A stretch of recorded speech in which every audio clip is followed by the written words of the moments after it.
It's the top end tour, which might just be making the Gold Coast Suns a relevant force in the race for the top 8 in 2022. A tough assignment for the struggling North Melbourne Kangaroos, coming to Darwin to take on Gold Coast here as this round 12 continues on Grandstand AFL.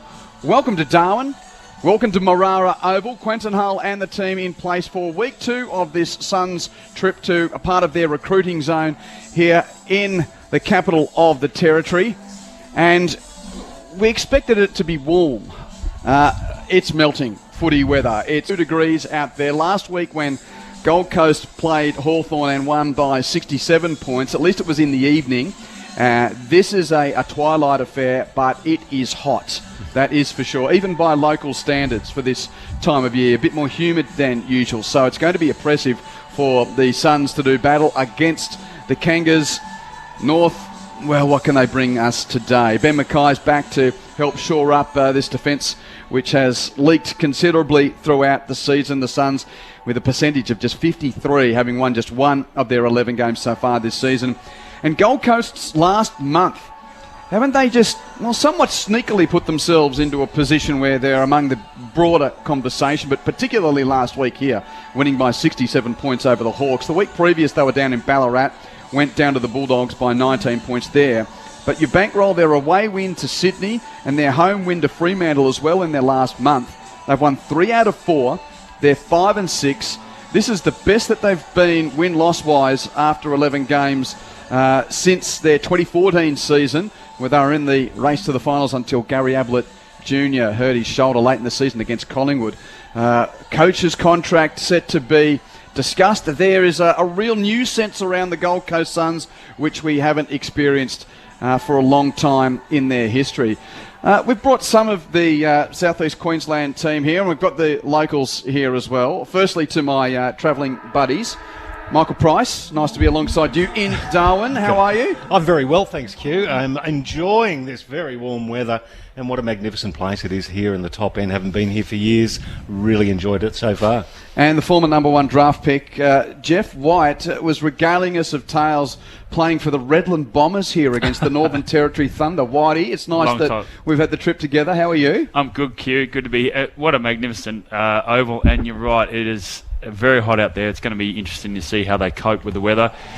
Obviously favours the Suns. They've been here for now 2 weeks, or week and a half, so it'll be interesting to see how North Melbourne go with... Saw Huey Greenwood's got his whole face covered in zinc.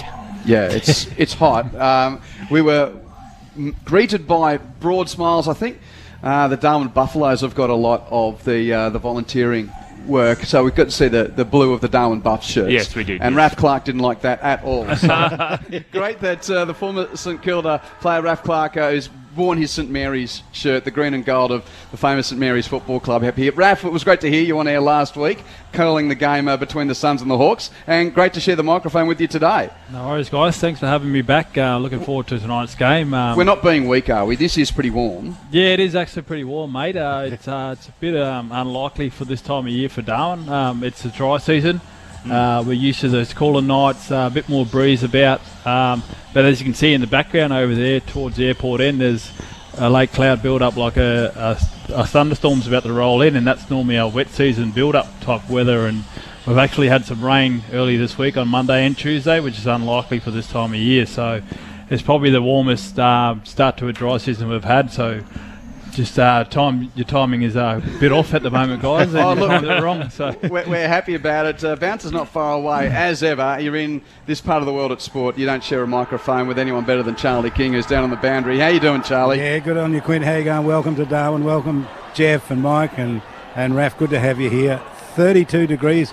That's about what you expect. 62% humidity, and the dew not due to come in until about 7:30 tonight when the footy's well over. So no excuses for playing wet and slippery football type game here. So looking forward to it. Should be a terrific night's footy match. And we're underway here at Marara. North Melbourne will get the first clearance. So it's big Todd Goldstein that gets the ball out, gets it to Davies Uniacke, who's tackled tackled immediately into the ground on the commentary wing by Took Miller, who won the toss for the Gold Coast, and they are kicking towards the left of your radio dial as we're looking at it. No late changes to the two teams. Jeremy Sharp, the sub for Gold Coast, and Atuva Sangavalangi for North Melbourne. Ball in the middle of the ground, and out on the flank, Ellis is going to pick it up for the Suns. Hand passes defensively to Graham, who's tackled. Got his hand pass away just in time, but holding the ball's the decision. And Taron Thomas, the tackler, earns the free kick for North. 60 metres out at right half forward, kicking towards the southern end, the airport end here to a big pack through the fingers. Horn Francis came out leading there, couldn't mark, rumbled towards the goal line, and Farah's back there for the Suns to rush it through for the first score of the game. It is a minor, so the Suns are kicking to the what I called the Papua New Guinea end, the Michael Long Centre end, the northern end, and the Suns defending that airport end in the first turn. Now Lockweller just cleared the defensive 50. It was cut off by Taron Thomas, who tries to spear a pass into the lead of Horn Francis. It was nicely read there by Noah Anderson for the Gold Coast. He takes it 40 metres from his own goal. Now back to the goal square to Collins, who measures it a pass to Lockweller. It just got to him before being spoiled. He gets out of defensive 50. Now Ainsworth. He's going to come right across the ground here. He's got his teammate in Jai Farah inside defensive 50, and they've come to left half back. Caleb Graham now to the commentary wing into the shade, and don't know whether that's tactical or not, but Brandon Ellis, the two-time Premiership Tiger, has the ball right in front of the grandstand commentary box. Just forward of left half back. Ellis kicks long down the line. Goldstein's at the front of the pack and uses his height and deft touch to tap it away from the intended marking targets for the Suns. Among them, Sam Day, one of the stories of the afternoon, having played 7 games in the VFL, and he's kicked a few decent bags of goals, 4 against the Bulldogs a couple of weeks ago, 4 against Sydney in round 2 in the VFL. So he's in up front today with Levi Casbold out with a calf injury. Beautiful tap down from Witts to 150 gamer Miller. From left half forward, he kicks the Suns into attack. It pitches in front of Rankham, slides and tries to smother it. Picked up by Swallow of the Suns. Indiscriminate hand pass punched away by McDonald of North, but straight to Weller of Gold Coast, who kicks them from half forward back to the pocket. Choles in the chop, couldn't take the mark. Ground Lemble, numbers are plenty. Ainsworth has a go, can't pick up. McDonald, his kick is smothered there by the hands of Powell, and the ball eventually over the boundary line after that hustle, 40 metres from the goal at the Michael Long centre end that the Suns are attacking in this first turn. Good contest early, a lot of one-on-one contests at the moment. So this ruck contest, Jared Witts and Todd Goldstein in the right forward pocket for the Suns. Basically a draw. It bounces off hand straight back to the boundary line, over for another throw in, similar spot. If you want to get in touch wherever you are around the country, you can send us an SMS. The number to get in touch is 0437 774 774. Please send us your name and where you're texting from. The repeat throw in. Goldstein from the behind position got it forward. Anderson did well, kicked it long, but it's cut off in front of Horn Francis by Lockweller, who started well for the Gold Coast Suns. It's a long kick inside 50 towards the pocket. Good spoil there by Aidan Corr. Nicely picked up there by Taylor for North Melbourne. Hacked it towards the wing. Once again, Weller's involved. He slaps it backwards towards Connor Butterick. He's an up-and-coming young defender. He couldn't quite get the ball away. Horn Francis did. Gets it to his other hyphenated mate in Davies Uniacke. Beautiful kick to right half forward. Taron Thomas does the body work. The ball spills over the back. It's just towed towards the boundary line by Ballard. It'll be kept in, and a bump worn by Brandon Ellis. It was good at body attack by Perez, and the ball he thrown in. It's got to be good to see 2 ruckmen go at it this week, because Witts didn't have a designated ruckman for Hawthorn against him last week, so it's good to see Goldstein going one-on-one with him today. Voice of Raf Clark with you on Grandstand AFL. Throw in left half back for the Suns. Miller over it, bumped off the footy by Anderson, but he couldn't get an effective disposal away. Picked up by the Anderson of Gold Coast. So we've got Jed and Noah playing. The kick to the wing will result in a free kick to the Kangas, as Young was held without the football for North. He kicks it to Jed Anderson, who marks just forward of the wing, right on the boundary. In front of us here in the Morris Reality Grandstand, we've got a true grandstand side and outer wing side here at Marara. Hand pass from Jed Anderson, not great. Puts Davies-Uniacke under pressure. Gives the problem back to Jed. He's under pressure. Tackled by Holman. Lost his dax, but got a hand pass away to Davies-Uniacke. Now the kick from 60 metres out to full forward. 2-on-2 pack. Fisted to ground level. Horn Francis rose, but his hand pass ricochets away from teammates. Butterick picks up for the Suns. Desperate clearing kick from full back to the right half back flank. Taylor first to meet it though for North. Defensive hand pass for Walker. Has a fumble under the pressure of Ainsworth. Tapped it to McDonald. He rode a bump. Got a hand pass away. Hacked forward by Taylor. That is messy football. Out of bounds on the full. And it will be a free kick for Gold Coast at right half back. We've played 5.5 minutes, one behind to the Kangas. North are getting their hands on the ball a lot, but they're just rushing. They just need to have a bit more poise at the moment. That could have been a free kick to Matt Rowell. He was dealt with. The ball was passed to him just short of centre wing. He was taken in the back by Davies-Uniacke. Will get the free kick. Little 45 kick finds Tuke Miller celebrating his 150th game. Very popular member of the Gold Coast Suns. The player's player for the last 3 years. That says something about his standing amongst his teammates. Long kick to right half forward, looking for Chol. He doubles back at ground level. Can't quite pick it up. Swallow gets in there, tackled by Lockie Young for North Melbourne. Ball over the boundary line at right half forward. Will get a throw in underneath the scoreboard. It's only one behind to North Melbourne, and Gold Coast yet to score after 6 minutes of the first term. And the final score in Adelaide, Crows winning by 31 points there, 13-10-88 over West Coast's 8-9-57. Boundary throw in, Goldstein first hand, looking for a foot soldier. No one there for the Kangas. They pile in, comes out Gold Coast way. Powell with a quick kick to half forward. Rankin leads out Scott. Scott nudges him away for the ball and picks it up. Oh, he got tackled though by Holman before he could get a kick to it. Ball spills the deck. Ainsworth swoops, snaps on his left boot and kicks it across the face without any screw on it and out of bounds in the opposite pocket on the full for a free kick to North Melbourne, which will be taken by Josh Walker. So Josh Walker, the former Cat and Brisbane Lions player, kicks long to the pack. Larkey double hands it, follows up well at ground level. Handball to Zeeble, a little delicate kick, a bit too big for Taron Thomas. Picked up by Collins, good tackle by Thomas. Holding the ball, well rewarded. He's got players on the outer side now, Taron Thomas. He delivers nice. Ball to Taylor. Taylor now to half forward. It's going to bounce for Kane Turner. He gathers. Just measures the little pass to Horn Francis. Spoiled. Could have been tunnelled. The crowd wanted something. Nothing happening. Ballard hacks it out of there. It goes straight for the boundary line. What's the umpire going to say? He didn't have the intent. They've just got a bit more poise here, North Melbourne. They've had more of the play. They've just got to have a bit more poise. Few unforced errors at the moment. Curtis Taylor from 70 metres kicks it to the top of the square. Horn Francis with a pack of players to deal with. Couldn't quite do so. Front and square was Rowell. Chips it to Rankin. Beautiful tap on to David Swallow. From right half back, kicks to the wing. Bart Mackay's in front of Chol and takes the mark to the dipping kick from Swallow. And the Kangas have got it again on halfway. Kick infield drop by Davies-Uniacke. Has time to regather his own crumb. Kick deep to half forward. Ballard got a hand to the flying intercept. Mark attempt. Couldn't mark. Then Turner off the outside of his boot. Hooks it to full forward. But Butterick beats Horn Francis in the one-on-one to clear for the Suns. From fullback, he kicks to the half-back flank. Bounces and has time there. Does Miller to gather. Kick around the wing. And here's a cheer for one of the locals as Joel Jeffrey takes the mark right near the interchange gates. Kicked a great goal here last week. He and Melrose is back on home soil and playing some good footy. Is now, of course, a part of the Gold Coast Suns recruiting zone as Jeffrey from the wing kicks the half forward. Chel's got the field to beat. Doesn't have to bring it to ground level, but numbers with the Kangas. Simpkins clearing kick. Not great to the middle of the ground. A clean bowls Larkey. Picked up by Markov of the Suns. Hand pass to Miller. Swivels near the bullseye. Kicks a tumble to half forward. Bounces over the top to Chol. 40 metres out. 2 steps. Left foot strike. Is just to the left from Mab Chol. And that levels the scores here, a point apiece through 9 minutes in hot and steamy conditions at Marara in Darwin. So North Melbourne with the ball.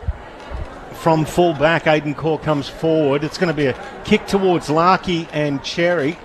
Ball comes off their hands at the back. Oleg Markov chisels a little pass, too short, but he backs up nicely after Swallow couldn't gather. Gets it.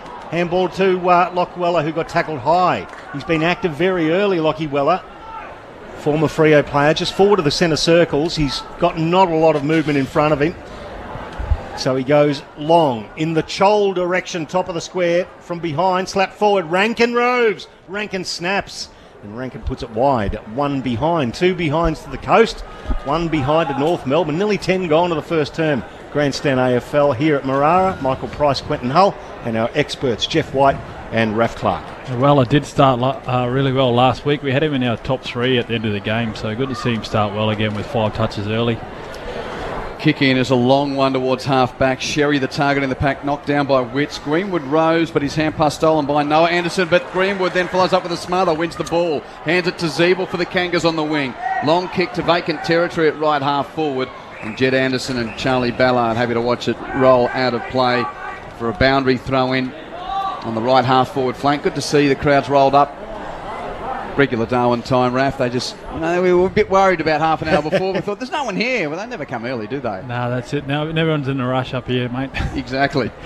Throwing it half forward for North. Witts taps down for the Suns. Got it through Davies, who hands it to Farah. High exiting kick will come down near the wing, and Walker gets to the drop for the Kangaroos at the edge of the centre square.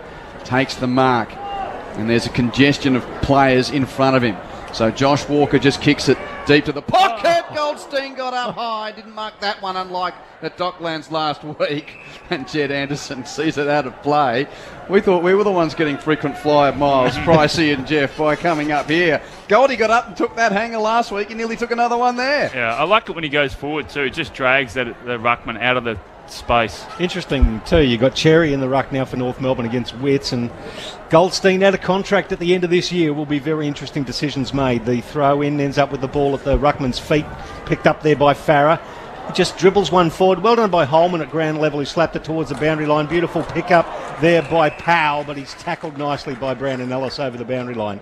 70 metres out from the North Melbourne goal at right half forward. They're leading by trailing by a point to the Gold Coast. 2 behinds to 1 behind. So 31 points was the margin in Adelaide, and we've got Melbourne and Sydney to come later on this evening.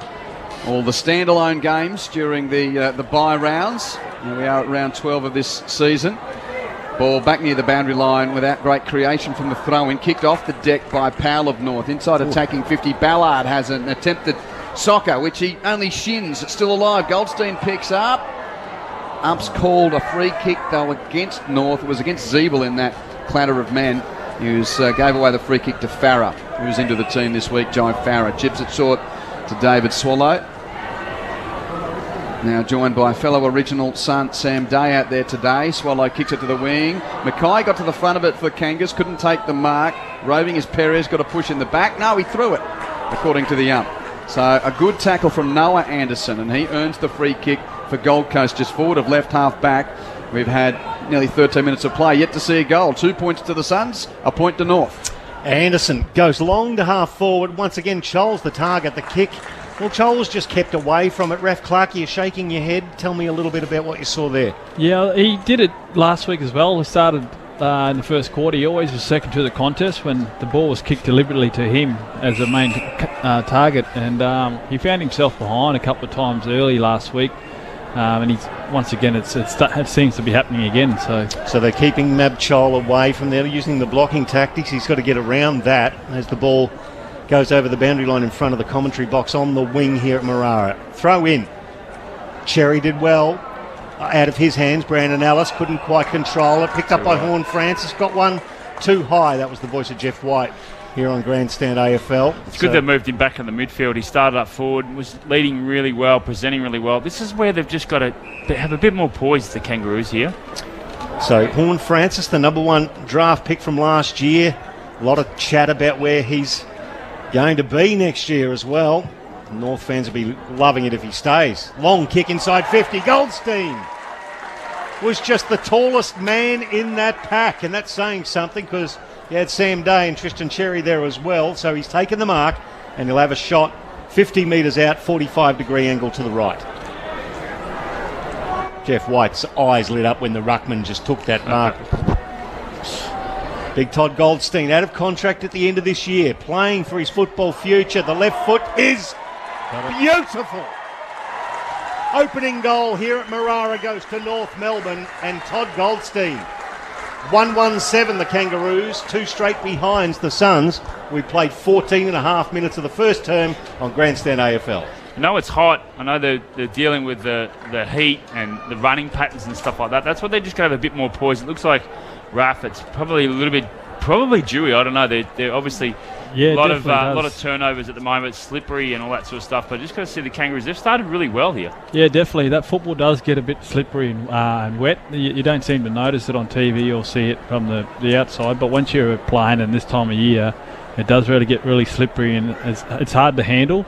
So whoever settles quicker, I thought Gold Coast would have settled a lot quicker after being here about a week and a half. But North Melbourne, to their credit, seem to be using the ball quite well now. I don't know how you guys do it in wet season footy up here playing in the summer. The handling's amazing. Raf Clark with us on Grandstand AFL. Kangas by 5 points. Centre bounce. Who's going to get the clearance? Davies half a chance for Gold Coast. So he was attacked by Horn Francis, made a contest of it, allowed Thomas to pick up. Kicks North Melbourne to half forward, met by Ballard on the half volley. Toes it to his own advantage and gathers forward of half back. Hand passes to Weller, runs to the outer wing. Weller kicks the Suns to the leading option, Rankin, who takes the mark. 70 from goal, hard on the boundary at right half forward. Isaac Rankin taking his time about this entry. And now centres it to the corridor. Chol at the front. Brought it to ground level. Pack of players around it. And Holman's wrapped up in a tackle by McDonald. And we'll see a ball up 30 metres from the Gold Coast goal. Goldstein with the tap down. It hit Simpkin in the face. And ricochets to Rowell of Gold Coast. Snap to the goal mouth. Is rolling through. I don't think anyone's touched that. That has gone through untouched. We might get a committee about it though, Jeff White, before it's confirmed. No, we're just going straight with a two-finger salute. Goal. Yep, untouched. The snap there from Rowell, and it puts the Suns back in the lead by a point. 128 to 117. And Matt Rowell, that was his first goal of the year. Was it? Yep, first goal of the year, Jeff. There you go. I was just going to say, a lot of their forward entries has been into a massive pack. They haven't had anyone leading up. There hasn't been any spread. There haven't been any, obviously, because maybe the weather. But they really pride themselves on those stop plays, the Gold Coast Suns. That's something that they hone in. They've got a lot of great midfielders, a lot of really outstanding ball getters when it hits the deck. So they find themselves a lot of confidence when they go inside forward 50 in those areas. So Lockie Weller with the 5 disposals so far for the Gold Coast. Jai Farah with 5, Connor Butterick with 5.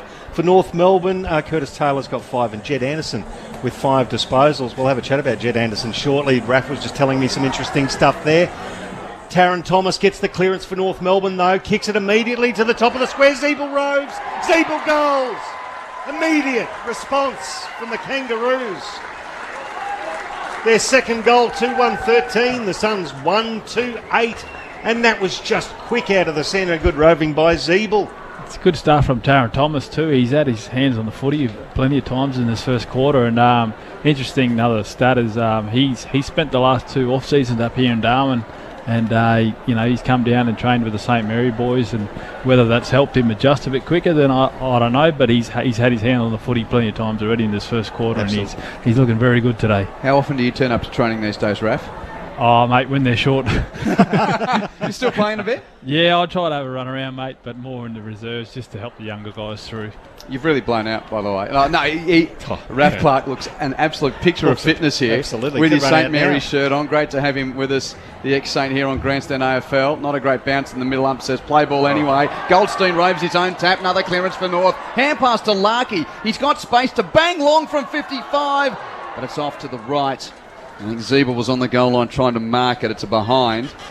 2-2 place 1-2. North by goal. 18 and a half minutes travelled.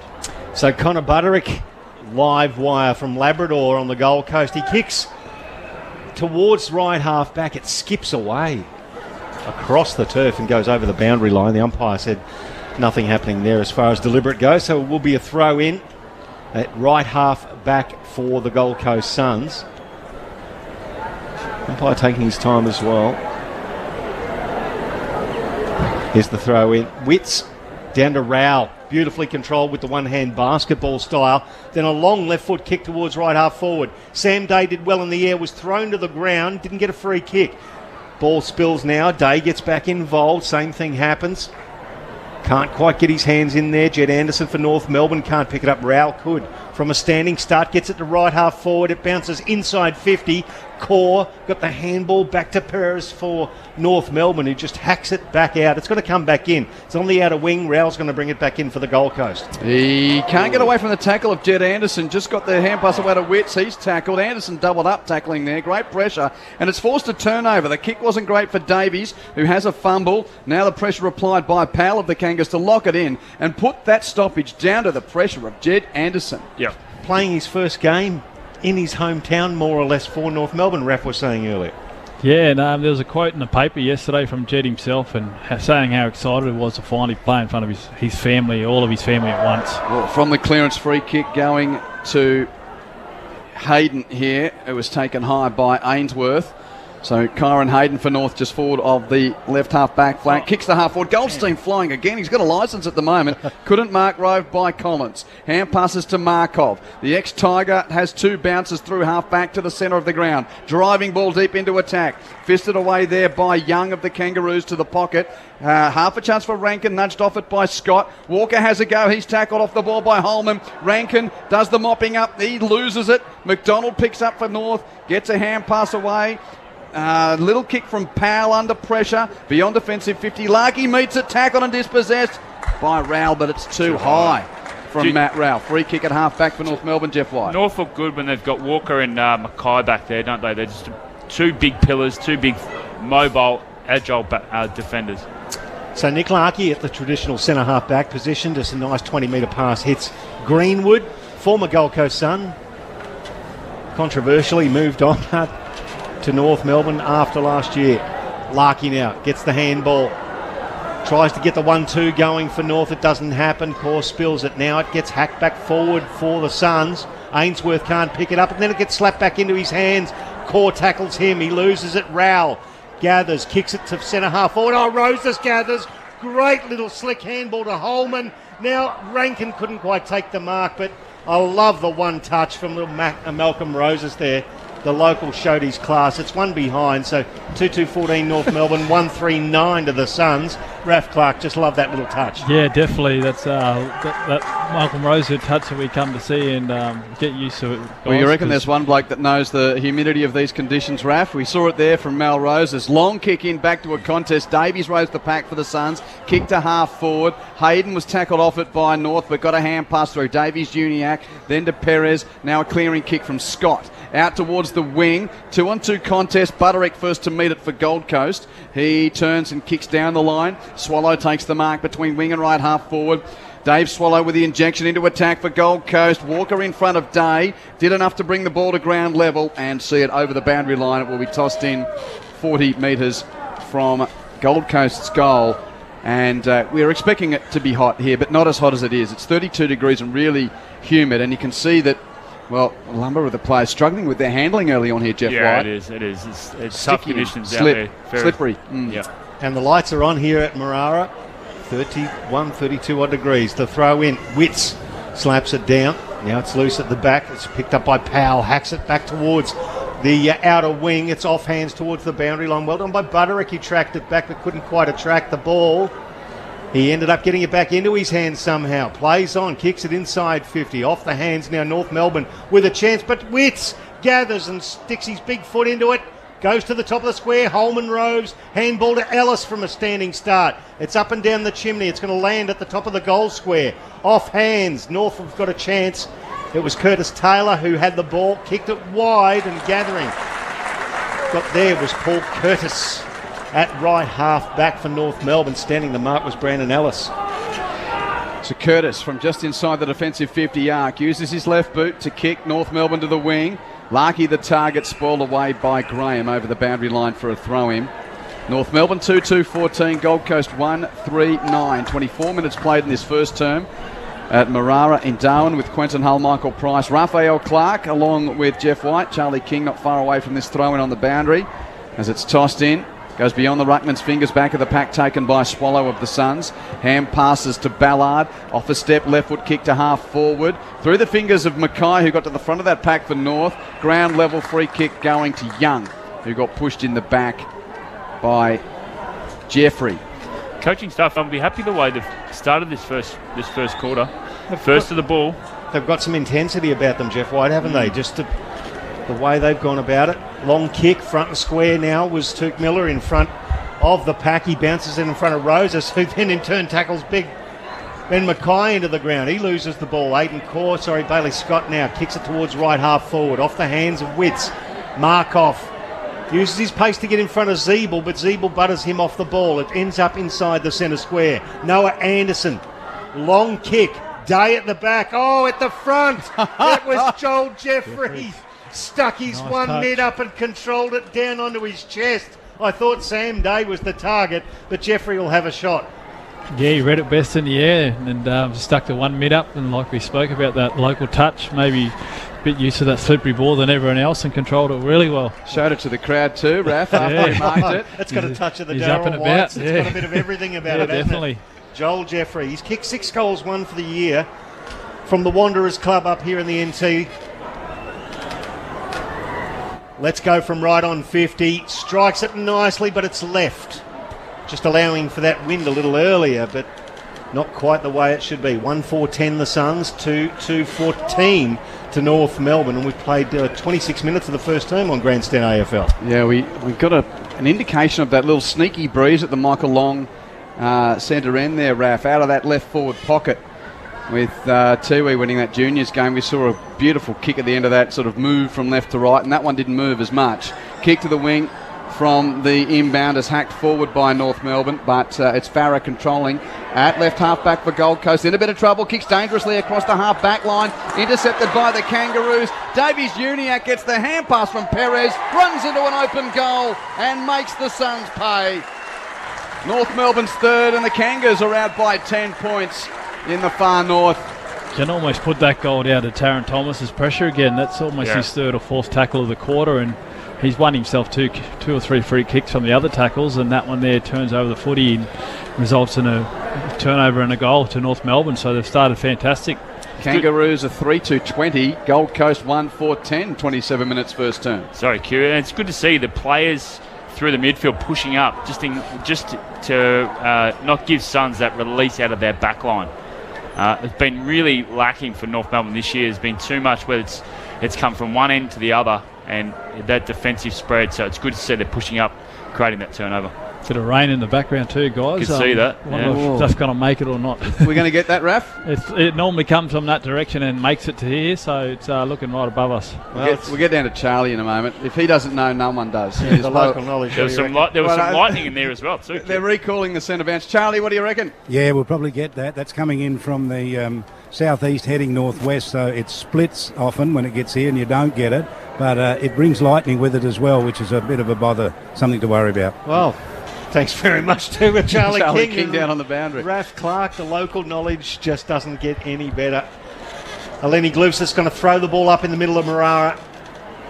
It's taken now by North Melbourne, Hugh Greenwood. Long kick, top of the square, Goldstein reaching for a double grab. Umpire won't pay it. Said play on. Don't agree. Ball spills. Taron Thomas has a standing start shot. It's going to land in the goal square. Well, actually, it's bounced off the chest of Sam Collins. It probably shows you how slippery the ball is, but, geez, I thought Goldie had every piece of that. I thought he had touches 1, 3 and 4, but perhaps not touch 2. Well, 3 out of 4 ain't bad, as Meatloaf said. But You pay them ones. Wellar runs beyond the goal mouth, kicks to half back in a pack, roved by Miller of the Suns, who just needs something here. They've started tardily in Darwin. Kick to half forwards on the deck. Scott's the first to arrive for North Melbourne. Hand pass out the back to Turner. Will kick from defensive 50. Back towards Sherry on the wing. Pissed it away from him by Witts. Picked up though beautifully by Greenwood. Hand pass infield to Curtis. Evades a tackler. Chips to half forward. No one there in particular. Goldstein arrives to the slipping ball. Gathers. Bumps off one. Hand passes back to Greenwood. 60 out. Chipped at the top of the attacking 50. And it's marked by Simpkin of North Melbourne. So positive signs here for North, and they've just got to lower their eyes. Instead of kicking it long, just lower their eyes. And I tell you what, Jeff, we saw that ball pitch right in front of us on our flank. Look how far it went. How about the skim on it? It feels like a wet weather game with the way that the ball's moving. Is that a cricket analogy off the middle pitch of the Gabba? Yes, something like that. Flying. Yeah. Goldstein read it well, though. Simpkin. And this for a 4-goal opening term to North Melbourne. Hits it on his right from 52 metres out. It is a fine strike. It's got the journey. And the Kangas have got the jump in Darwin. North Melbourne 4-3-27. Gold Coast 1-4-10, approaching the half-hour mark of this first term. Raph Clark and Jeff White. Yeah, and I don't think anyone predicted this because the way the Gold Coast played last week and finished off against Hawthorn, I think everyone thought they would have came out, the most comfortable being here for over a week, getting used to the conditions. But North Melbourne have come full of excitement and jumped out and surprised everyone. Yeah, they're just first to the ball at the moment. Huey Greenwood on the wing there, one-handed pick-up. In these conditions, to be able to have the poise and then lower his eyes, hit Simpkin. That's what they're going to do. They're just going to have a bit more poise. They started a bit, there was a few clangers, a few unforced errors, but now they're starting to tidy up and they're getting the scoreboard pressure. Hugh Greenwood with the 8 touches so far for North Melbourne. Matt Rowe's got 8 and a goal for the Gold Coast, and Connor Butterick with 8 as well. Back into the middle, 4 centre clearances to 0 in favour of North Melbourne here. That'll be the first one. Tuke Miller gets it for the Gold Coast. In fact, it's going to be a free kick. Can't be paid advantage that far into the future. So Tuke Miller will get it behind the centre circles. It's a long kick inside 50. Chol's going to go here. He just shunted his opponent out and the siren went. Just as a ping on goal happened, it's not going to count. It is quarter time. North Melbourne 4-3-27. 17 points in front of the Gold Coast Suns. 1-4-10. Didn't expect that one, Q. And the Kangas fans would be happy. They haven't had much to cheer about this season. All single goal kickers for North. It's Goldstein, Zeeble, Davies, Uniacke and Simpkin, while Gold Coast's only goal kicked by Matt Rowell, his first of the season. So repeating that scoreline here, quarter time at Marara in Darwin. It's North Melbourne by 17 points at 4-3-27 to Gold Coast's 1-4-10. Earlier today at the Adelaide Oval, the Crows by 31 over West Coast. Adelaide 13 goals, 10-88 to West Coast's 8-9-57. Melbourne and Sydney to follow at the MCG, with all games played in their own time slots for the next few weeks during the bye rounds. Kangas with the jump here, 17 points the lead to North Melbourne as both huddles. Well, this is interesting. Just before I throw to our regular housekeeping, there's a Gold Coast have actually left the perimeter of the venue to go into some type of ice box. So is North Melbourne.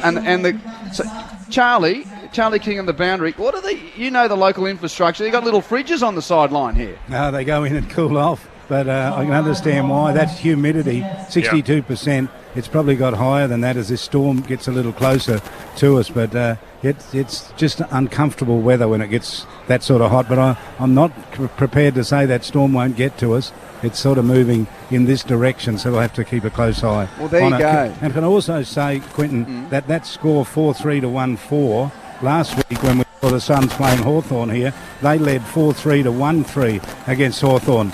So Hawthorn could only kick 1 goal in that first quarter, and here the Suns kicking only 1 goal in the first quarter. Good on you, Charlie. So an extraordinary side at the moment. We can see some of the extra team officials. The umps are in the shade having a drink, but to the naked eye at the moment, you can't see the players because they've gone into these little brick structures that are just beyond the fence. It is that hot and steamy in Darwin at quarter time. And it's the Suns feeling the heat because North lead it by 17 points at quarter time. Hope you're enjoying it on ABC Sports Grandstand AFL. Oh, look. Another flashy gimmick from the Gruen team. A Will Anderson action figure, a D-doll for D-Madigan, and a tiny Todd Sampson. Collect us all! And they'll sing your favourite advertising jingles. No, we won't. But we will deconstruct the way that brands are trying to sell to you. The new and improved Gruen Now let me out of here! starts Wednesday night on ABC TV or log in to stream on ABC iView. The 2022 AFL Premiership season. Grandstand AFL. On ABC Radio and ABC Sport Digital. Ball up. 30 metres from the Gold Coast goal. Goldstein with the tap down. It hit Simpkin in the face and ricochets to Rowell of Gold Coast. Snap to the goal mouth. It's rolling through. Taron Thomas gets the clearance for North Melbourne though. Kicks it immediately to the top of the square. Zeeble roves. Zeeble goals. Immediate response from the Kangaroos. Barra controlling at left half back for Gold Coast. In a bit of trouble. Kicks dangerously across the half back line. Intercepted by the Kangaroos. Davies Uniacke gets the hand pass from Perez. Runs into an open goal and makes the Suns pay. Curtis evades a tackler. Chips to half forward. No one there in particular. Goldstein arrives to the slipping ball, gathers, bumps off one, hand passes back to Greenwood, 60 out, chipped at the top of the attacking 50, and it's marked by Simpkin of North Melbourne. And this for a 4-goal opening term to North Melbourne. Hits it on his right from 52 metres out. It is a fine strike. It's got the journey. And the Kangas have got the jump in Darwin. This is the 2022 AFL Premiership season. On ABC Radio and ABC Sport Digital. Great to have you with us on ABC Sport in Darwin. Quentin Hull and the team, quarter time. North Melbourne lead by 17 points. The Gold Coast Suns have just emerged from the air-conditioned little hut. The Kangas are still in theirs. Raphael Clark and Jeff White, our experts. Now, Raph, you've played plenty of footy at this ground. Can you just tell us, so there's obviously some air conditioning in that little it's just structure. a little brick little room, and it's got a nice big couple of aircons in there and gets it down to about 21 to 22 degrees, so whether it helps with you just cooling down a lot quicker, but yeah, it's a funny one because I'd rather stay out and get used to the temperature and get your body used to it, but then again, these guys are running a lot more kilometres than I would be when I'm playing around in here in Darwin. So, do the locals use that facility at all? Yeah, definitely, especially at halftime when you get a longer break. It's the only air-conditioned rooms the players can get into. The sheds aren't air-conditioned? Nah, no. So that's that's a hard one. So, but yeah, depending on who the type of player, like myself, I tend to just stay outside and just like to get used to the weather you're in, and so be it. So, but everyone's got their own opinion and how they like to cool down and what might help them and what doesn't. So, and that's the joy of being here, to give you the nuances of what could be the winning and the losing of the game here on Grandstand AFL. Raph and Jeff White to chat through North's 17-point lead, 4-3 to 1-4 in the first term. I just think it was just the intensity from North Melbourne. They were first to the ball. They were fumbling a bit early, and I think that's obviously due to the conditions and the humidity and getting used to the temperature and all that sort of stuff. But once they were able to get a little bit of poise, they were able to chip it. They were able to actually dissect the Gold Coast Suns defenders. The Gold Coast Suns defenders like Collins and like Ballard and a little bit of Powell, they love to zone off. They love to fly back or the fly to the ball. And if you can just hit up those targets, and that takes a little bit of synergy as well. You need those forwards to move up, and that's what the Kangaroos started to do in the later bit of that later in that first quarter. So very interesting to see how they go with this intensity and keep that intensity going. It's extraordinary at the moment. We've got the Gold Coast Suns forming position, and you can't see a North Melbourne player. They are not to be seen. They're still in the little hut. They're using every bit of that cold air they can take, I guess. The Suns as well. The Suns are in little groups, but they're in little groups. In the shade. In the shade. That's fine, as you would be when it's 32 degrees and 70% I like humidity. that point you made, though, Jeff. Last week when Hawthorn went in deep, they went to no one in particular as a key forward because they're lacking a few tools, and it allowed the Gold Coast Suns to intercept and mark and sort of do what they want. But North Melbourne lowering their eyes, and even having Goldstein down there fly for a few marks, it changes the mindset of those Gold Coast players now. I've got the official timing here on our Champion Data laptop. The Kangas have emerged with 50 seconds remaining before we start the second quarter. They have taken every opportunity possible to get out of these 32-degree, 60+% humidity conditions. It's extraordinary. A bit like just a jolt to your nervous system, Q. It's like when you go to hot and cold baths, and then you run out, and then back in the positions. It'd be Q. It'd be like his Bikram yoga. Yeah. He loves it. And it was funny last week. Well, that's the Bikram yoga's out in the middle. Yes. Yeah, because that's the hot, sweaty yoga, right? Yes. I mentioned before the Hawthorn guys didn't go into the cold boxes at all last week against the Gold Coast, so that was interesting to see. But yeah, the North Melbourne boys are definitely taking up that opportunity. Taylor with 8 possessions, so too Greenwood, 7 for Davies Uniacke. For the Suns, Butterick and Rowell have 8 to lead the way, plus 10 disposals for North, inside 50s, plus 1 to North as we start the second term. Matt Rowell gets the clearance, handball off to Noah Anderson immediately, a long kick inside 50. It's going to be a big contest, and it's Sam Day who roves his own pill. The big man. Hit the post. Has he scratched the post from about a metre away? He has. That was almost Percy Jones-like, if you had a look at that from the 80s. Kicked the post from Sam Day, but he has been out of footy for quite some time. 4-3-27, the Kangaroos. 1-5-11, the Suns. Yeah, well, he's 19 goals in 7 VFL games, so I get what you're saying, Pricey, but that was a bad miss from a team that needed a goal. Long injection from North Melbourne to half-back. Larkey roves the pack to keep the Kangas in hand. Hand pass there to Curtis. His kick smothered, got it back, gave it back to Larkey by hand. Rush kick from the wing to half-forward. Two Suns collide in Butterick and Collins. The ricochet sees the Sharon go to the wing. Picked up by Miller. His hand pass doesn't create it. Went to his old teammate in Greenwood. But Greenwood for North tackled over the boundary line. We'll see a throw in. Fast approaching that Storm there, Q. It's about to... Well, yeah. We'll have to go back to the locals. Is it going to miss us? Looks like it's starting to do that split, what Charlie spoke about. So if Charlie doesn't know, no one does. Throw in Rowell with the extraction, but his hand pass stolen by Davies Uniacke from 70. He kicks Kangaroos inside, attacking 50 again. Weller, though, got to the drop and controls the mark just forward of fullback for Gold Coast. Played well so far, has Lockie Weller. Disposal number 8 coming up for him.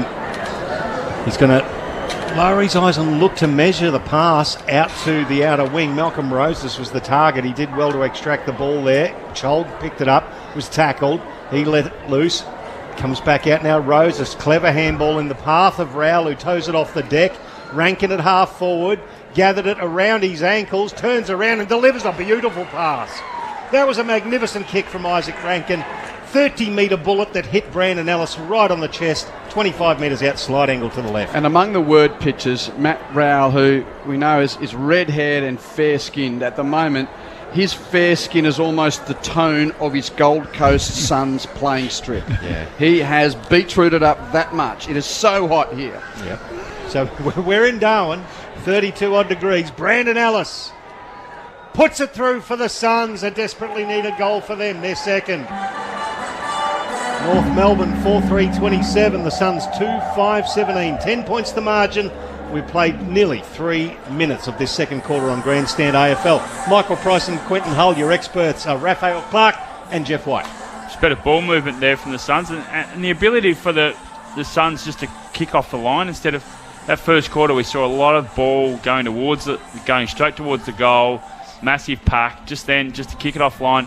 Great running pattern from Ellis too. We saw him out in the wing here. He pushed 150 metres to get on the end of that. So great, unrewarded running. He got the reward at the end, but really, really good offensive running. And Rankin with that, that classy finish and hit him on the lead and didn't have to break stride. His opponent could never ever stop that.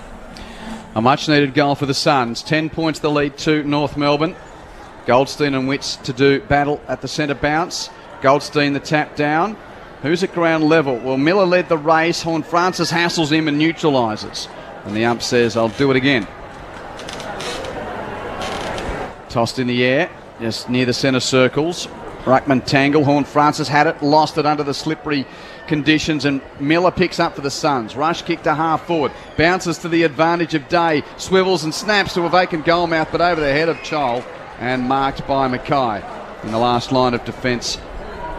Ben Mackay coming back in to the team from a knee injury this week. Well, confident. Took a bounce, ran away from Chol, kicks it to a one-on-one. Oh, well done by Farah, who came across, monstered Tom Powell and spoiled the ball over the boundary line. We'll get a throw in right in front of the grandstand commentary box where we see Jed Anderson and Lockie Young warming up. Throw in.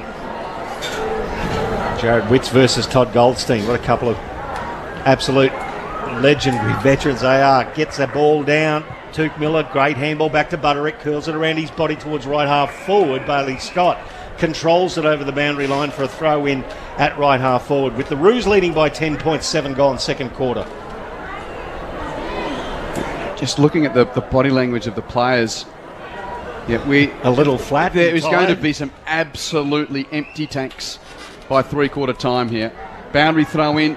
Miller roves from 60 for the Suns, kicks to full forward, 2-on-2. Mackay, the telling fist row by Ellis in the pocket. Snap! Oh, how's the bounce? It's gone across the face from Brandon Ellis. He's looking threatening for a moment. It's a behind. North's lead is 9 at 4-3-27. The Gold Coast's 2-6-18. 5 minutes played, second term. So inside 50s now. 9 shots from 19 for the Gold Coast, 5 from 17 for North Melbourne. So need to pick up that area, the Kangaroos, as big tackle happens on Butterick. The ball spills and it's kicked forward for the Suns. Rankin Can't quite pick it up. He gets tagged around the ankle by Aidan Core. Umpire was unsighted. The throw-in will happen with a 50-metre arc, intersects the boundary line at right half forward for the Suns. 8 scoring shots to 7, but still trailing by 9 points here. Here's the throw-in. Witts versus Goldstein. Witts gets it down to himself and then puts the big slipper into it. Left foot. Brandon Ellis goes back with the flight. It's touched. It was either touched off a boot or didn't go the 15, distance. Maybe 10.5 metres. Yeah, it looked a bit short. Yeah, a little short. I'll give it that one. So ball up, 45 out. Witts and Goldstein tangle again. Out the back, Perez for North. Clearing kick on his left boot. Gets to the flank at half back. What's the up say here? Sufficient intent? No. Free kick, Gold Coast. Dermot Brereton gets a touch. Riding the boundary. He's the only person here from the host television broadcaster commentating, but he got a touch, Dermy, on the boundary. Gave it to Oleg Markov. He kicks it from right half forward, back into attack. Fisted away by the double-fisted spoil of Kyron Hayden, out of play. And Derm doesn't need much of an excuse to have 2 buttons undone from his shirt. but the big fella, he's got the proud chest out today because it's pretty hot down there. He's got the sweaty man shirt going. We like that. Throw in across the 50-metre arc. Goldstein gets it down. Horn Francis couldn't gather it in. It was well picked up by Swallow. Handball to Rankin. Oh, Rankin under pressure from 40. Right leg on the boundary line, and he just turns around to the crowd and says, how about that? What a beauty. North Melbourne 4-3-27. The Suns 3-6-24. Goal of the day so far goes to Isaac Rankin here at Marara. Yeah, he's got that class and that X-factor ability about him, and last week he was in the top 5 best for Gold Coast as well, and he got plenty of the footy. He seems to be very comfortable out there in his warm conditions, and he's reading it very well, and that's a super finish there. Once again, David Swallow, though, Whitey. We've watched David Swallow for a long time. He's an original Sun, but he's there yet again. And this year, he's doing something extra special as far as the experience to give these young blokes extra. Well, I think the ability to put his teammates in the best position with that hand pass right then. It wasn't behind him. It wasn't, it was in a position where he could go on his right foot. So it's just all smart. It's all class from Swallow. Jeff White and Raphael Clark, your experts. North Melbourne leading by 17 points at quarter time. Now just a 3-point diff. Suns 2-2 so far in this term. And another centre clearance for them. Swallow underneath the tap down in the centre. Hand passes to Davies. High kick to half forward. Jeffrey got in a tangle with Mackay. Mackay infringed in doing so. And the free kick will go to Joel Jeffrey. 55 metres out at right half forward. He's looking to set it up to the top of the goal square. Deep kick, looking for Chol. Sherry got to the front for North to spoil it to ground level. Couldn't mark, but fumbled his own crumb out of play to earn a boundary throw-in. I could ask Raf Clark again, just watching that Mab Chol, he didn't attack the ball in that pack, Raf. Exactly. Like for your key position, playing deep, you'd want him launching at the footy and making a contest. And actually, the North Melbourne players have got that thought in their head that they might get crunched by him even. Yeah. 8-1 inside 50s for Gold Coast this quarter. Throw in rove by Witts, hand pass to Davies. He tumbles a kick to the goal line, which is seen through at a cost by Mackay. He tapped it through for a point. I've never seen a goalpost wobble so much. He's bumped into the padding. It's still going. And it's doing the shimmy and the shake. I'm with you. It's like need Dave Roden to give it a hug. It's like one of those large balloons with the hands, like the Harris. At the front of the car. Yes. The car sales places. We've been watching footy for a long time. I've never seen a goalpost shake that much. It's slowly stopping now. I better give the score. 27 plays 25. 2 points to diff. North in front. Well, Lee Matthews broke one. Let's put it that way. It just comes off hands now. It's going to be Perez for North Melbourne. He gets tackled into the ground, and all of a sudden the intensity's just lifted a little here at Marara. It's actually on the big screen on replay. Look at it. Geez, Ben Mackay's not a small unit either, just quietly. You couldn't get a belly dance that good at a Turkish restaurant. So there's the ball up. Simkin, tackled by Davies, goes back and gets it again. Now this is a dangerous kick into the centre square. Well done, Larky. Could have been paid a mark or a free kick there. Nothing happened. Davies-Uniacke was taken high. Umpire saw that one. Will play on with a free kick. Davies-Uniacke into the centre circles. Taylor spoiled by Weller, but went back and got it. Kicked it inside 50, and it was beautifully read by Charlie Ballard. No wonder they've signed this bloke until 2025. Reads the ball beautifully for the Gold Coast Suns. Chips it to Powell, who marks at the defensive edge of the centre square, left half back for Gold Coast. Kicks to the outer wing and space for Ainsworth. Marks and plays on, kicks to Davies. Easy transfer to half forward, 60 out. Davies hits Roses was leading. Good spoil at the last moment by Young to bring it to ground level for North when it looked like there was a coast-to-coast transfer. Davies Uniac with an up and under clearance for North to the centre of the ground off hands. Jed Anderson, gang tackled, lost it, picked up by Davies. High contact from Taron Torrance. Free kick to Alex Davies of Gold Coast, 60 metres out. He was thinking of dishing off to Weller, decides not to, and Davies just kicks it to the top of the goal mouth. Chol with 3 against him, fisted away and over the boundary line, but still in the Suns' attacking zone. It has been all Gold Coast in this second quarter so far. 10 inside 50s to 2. 2 goals, 3 to nothing. North by 17 points at quarter time, now by just 2 points, 11 and a half minutes into the second term. We'll get the throw in the right forward pocket for the Gold Coast. Yet again in attack. Comes off the hands of Sherry. Taken by Davies Uniac. Immediately tackled by Rowell into the ground, and we'll get another ball up. 40 metres out. Umpire just throws it up. Witts got it down. Miller attacked the ball through the contest. Gathered, kicked, tackled over the line as he kicked, and the ball got smothered over the line. So we'll have another throw in a very similar spot. It's in the right forward pocket for the Gold Coast Suns. They're trailing by 2 points. North 27 to the Suns 25. It's once again Sherry versus Witts. Sherry gets into the front position. North Melbourne advantaged. Kicked forward though, beautifully picked up by Markov, who set sail, and that's one of my one woods off the tee. That is dead set the greatest slice you will ever see into the right forward pocket, and no score. So Walker's going to inbound for the Kangas. No one on the mark. He strolls 10 metres upfield, kicks a long ball to a pack at half back. Larkey has to play the defensive fist roll to thump it out of play. This is how the Suns have got back into the contest in this quarter, is the ability to be first at the ball. These stoppages, this is what's really got them back in the game. North Melbourne 4-3-27, Gold Coast 3-7-25. You're hearing it all on the national broadcaster, ABC Sport. Grandstand AFL on side at Marara in Darwin, with the ball tossed in. Sherry taps it to the front of the pack. No rover for him though. Miller closest to it for the Suns. Gathers near the boundary and puts a little torp downfield, which is marked by Davies. 50 metres out. Davies will kick it to full forward. Tracking back, Mackay gets a hand on it to touch it through for a point. And it halves North's lead. Now just a 1 point ball game. Kangas force 3-27, Suns 3-8-26. So North play on. Bailey Scott comes out. Horn Francis went up really early. And that is what we refer to as an unrealistic attempt. But when you're 18, nothing's unrealistic, is it? But you never know, it comes off. He sat on Oleg Markov's head. Oh, I tell you what, it was about a minute and a half before the ball arrived too. But the former Tiger, Markov, has it. At right half forward. Lazy spoot into it. Top of the goal square. Chol with the one hand. Off the line. It was Will Powell. Has he towed it through? Yep. David Roden says yes. So the Suns hit the front. 4-8-32. North Melbourne 4-3-27. It's the Suns by 5 points, 14 gone, second term. Grandstand AFL, Michael Price with Quentin Hull. Your experts are Jeff White and Raf Clark. It's well read in the end then. Just over the back, onto it. Defender getting him on the scoreboard. And like you said, Jeff, Gold Coast are getting their hand to the ball first. Their urgency is picked up. They're cutting off the ball across the half forward here.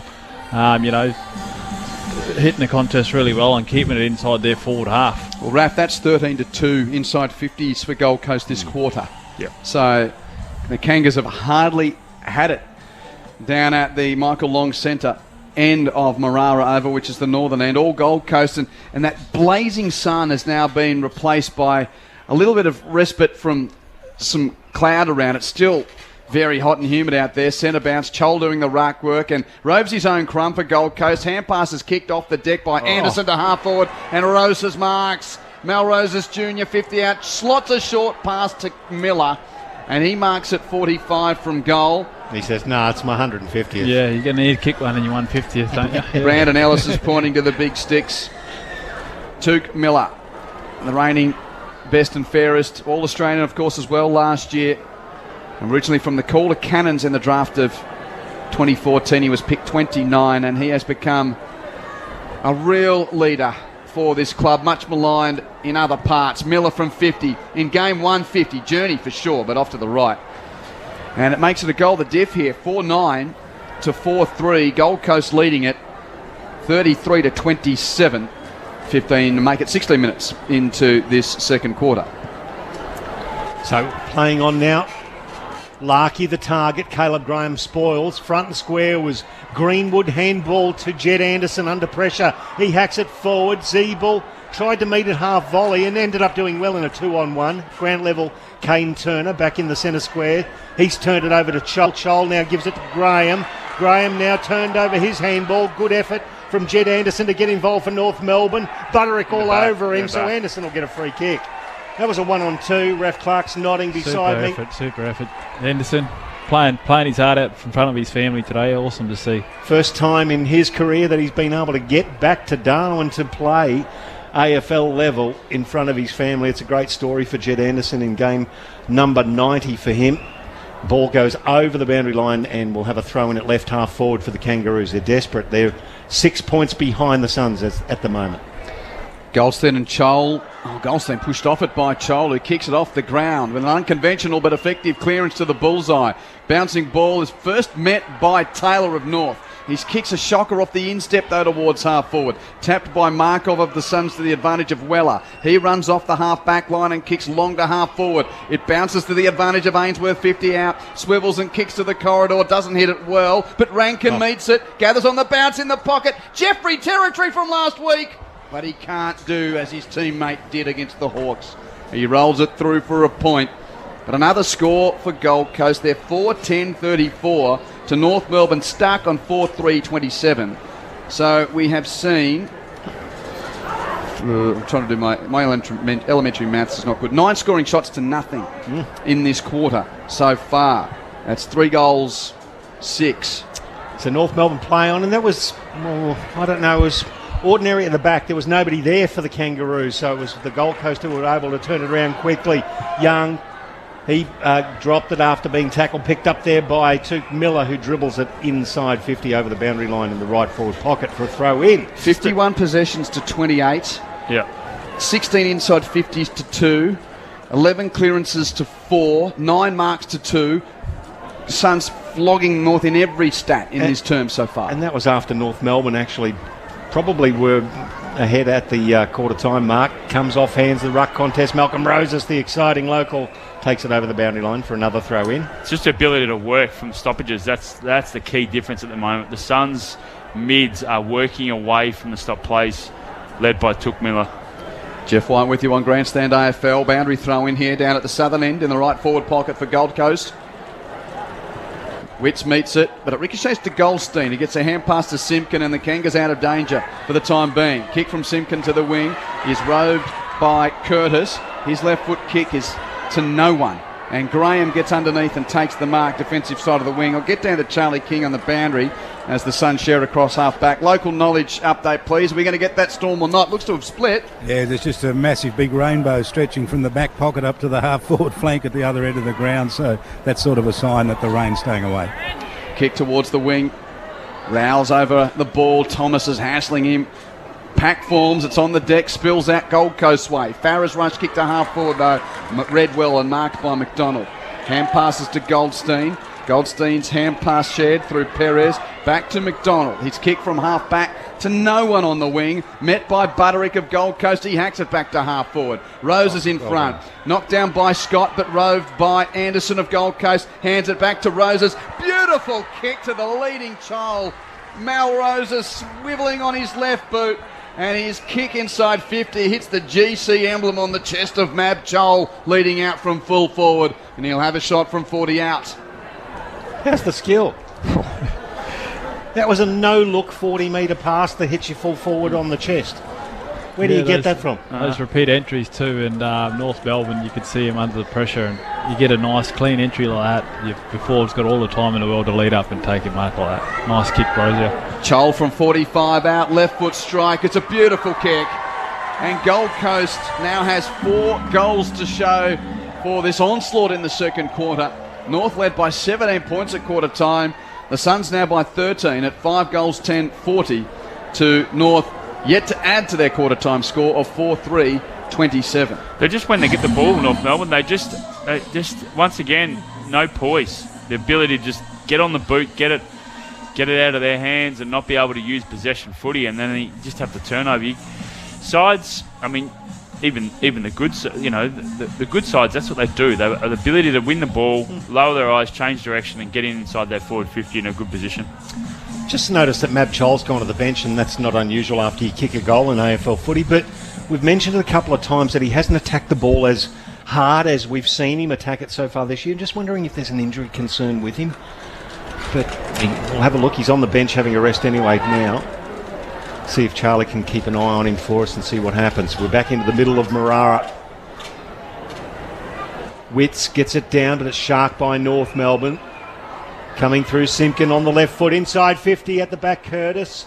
Off the hands now, it comes through to Powell. Powell gives it off there to Horn Francis. Into the pocket, gets back to Curtis.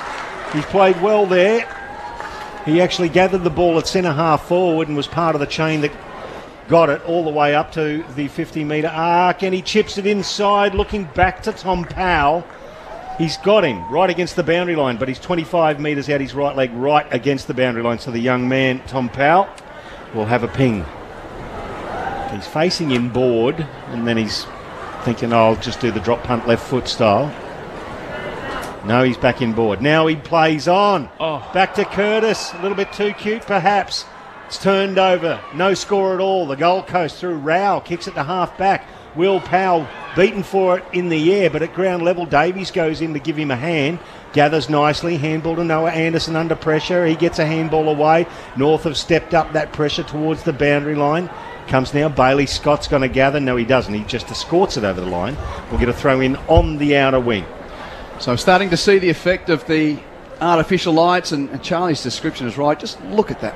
Well, you've got to take a photo, Pricey. There's a rainbow which is sort of appearing out of the south and basically seeming like the pot of gold is just going to be beyond the terraces on the outer side. It's some scene here on this hot and steamy day.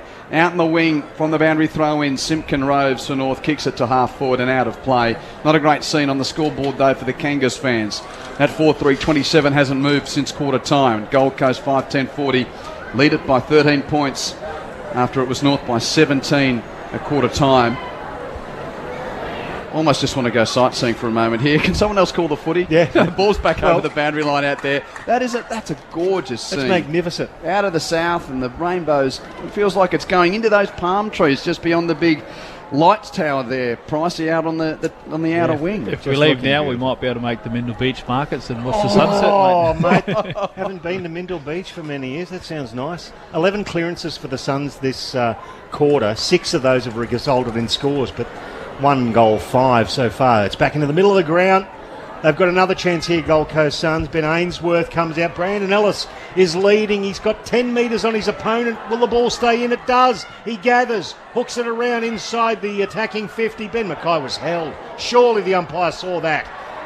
Jumper was straight. Rosas bursts onto it though, and Rosas makes them pay. Turns to the crowd and said, have a go at that. So it's another one for the Suns, 6-10-46. The Roos 4-3-27. 19 points the margin. Gold Coast lead this one, and we've played 25 minutes of the second quarter. Yeah, what about that pickup? Yeah, he ran and picked it up like he was running around playing for the Darwin Buffaloes again back a couple of years ago, and the class with the finish as well, and that left foot running at full pace is just incredible to see, and good to see him hit the scoreboard again this weekend. I was a bit... Ben Mackay had his jumper pulled back about a metre there. He's come on the bench. I don't know what they're looking. I don't know what they're looking at. Maybe a knee. That knee again. Is it left knee that he had problems with? He's on the boundary line now.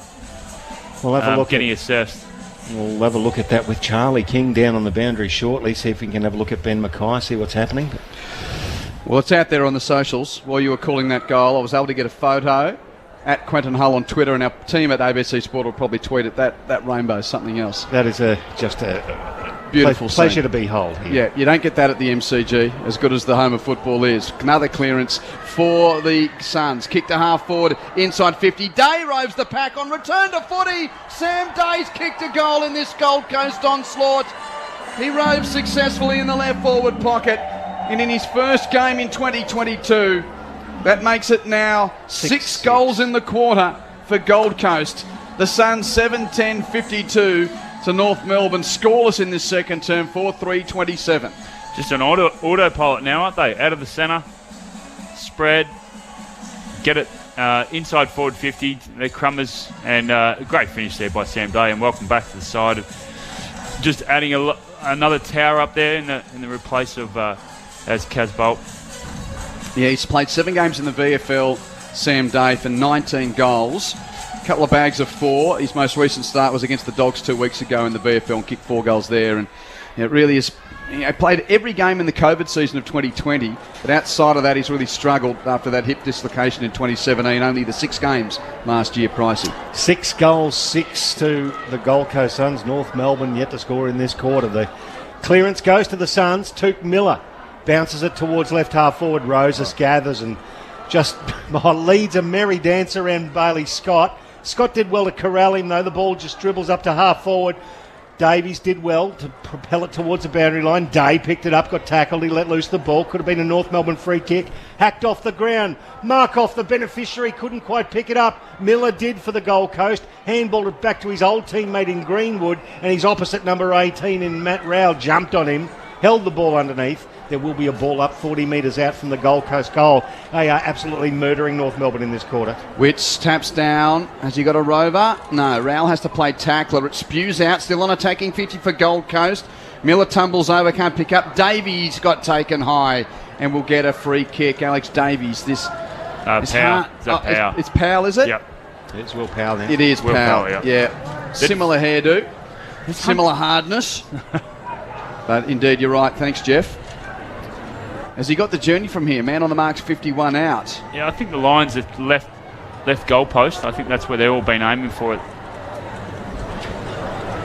So, Will Powell is yet to kick a goal.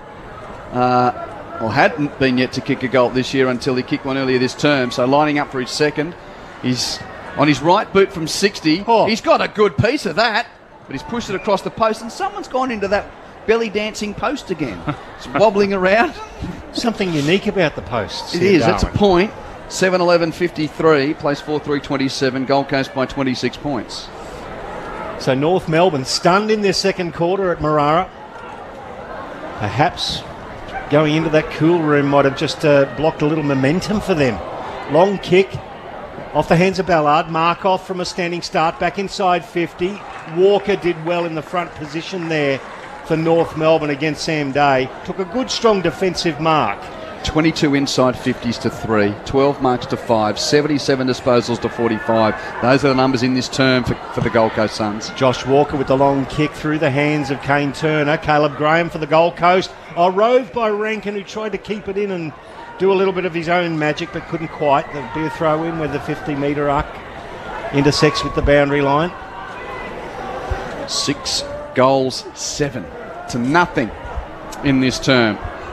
Some surge by the Suns, throwing right half forward for them. Wits the knuckle, rode by Jed Anderson though. He's doing his bit, but the clearing kick straight to the hands of Powell, who marks for Gold Coast just beyond his range, 70 out. Kicks it to full forward, out the back. Rode by Bailey Scott of the Kangas. Hand pass to Thomas. Right to tackle his hand pass. Too hot for Young to go the first time, but he gathers near the back pocket boundary line. Kicks North Melbourne clear to right half back. Zeeble under around the football and drew his opponent away from it. Now Zeeble follows up. Kicks to the outer wing. There is no one there.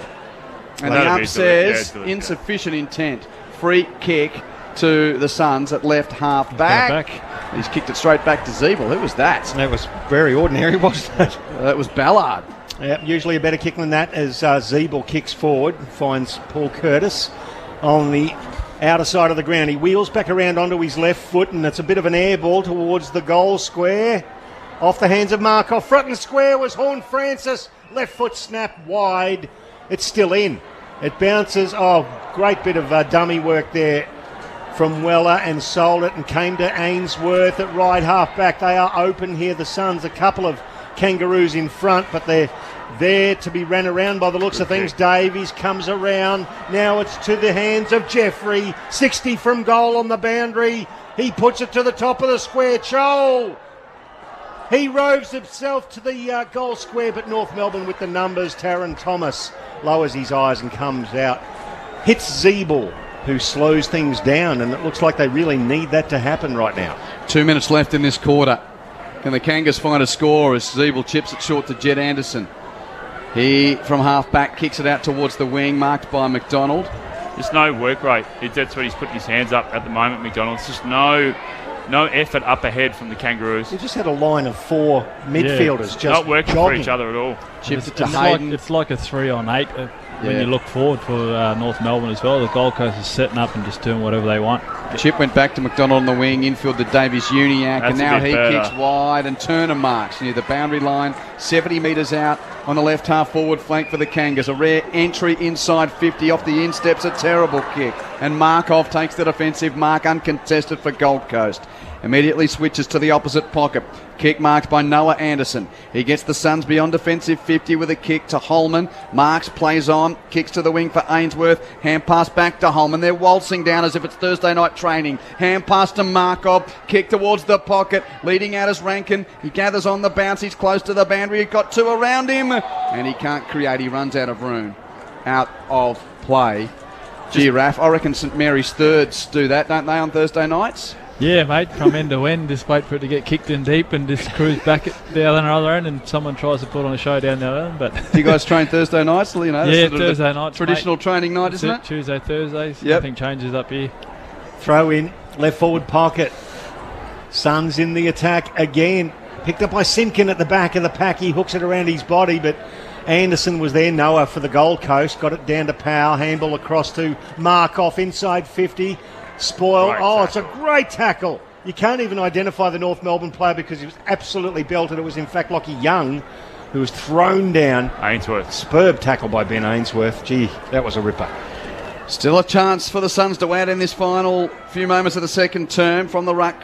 Cleared by Perez of North out to the right half back flank, but it bounces favourably for Graham.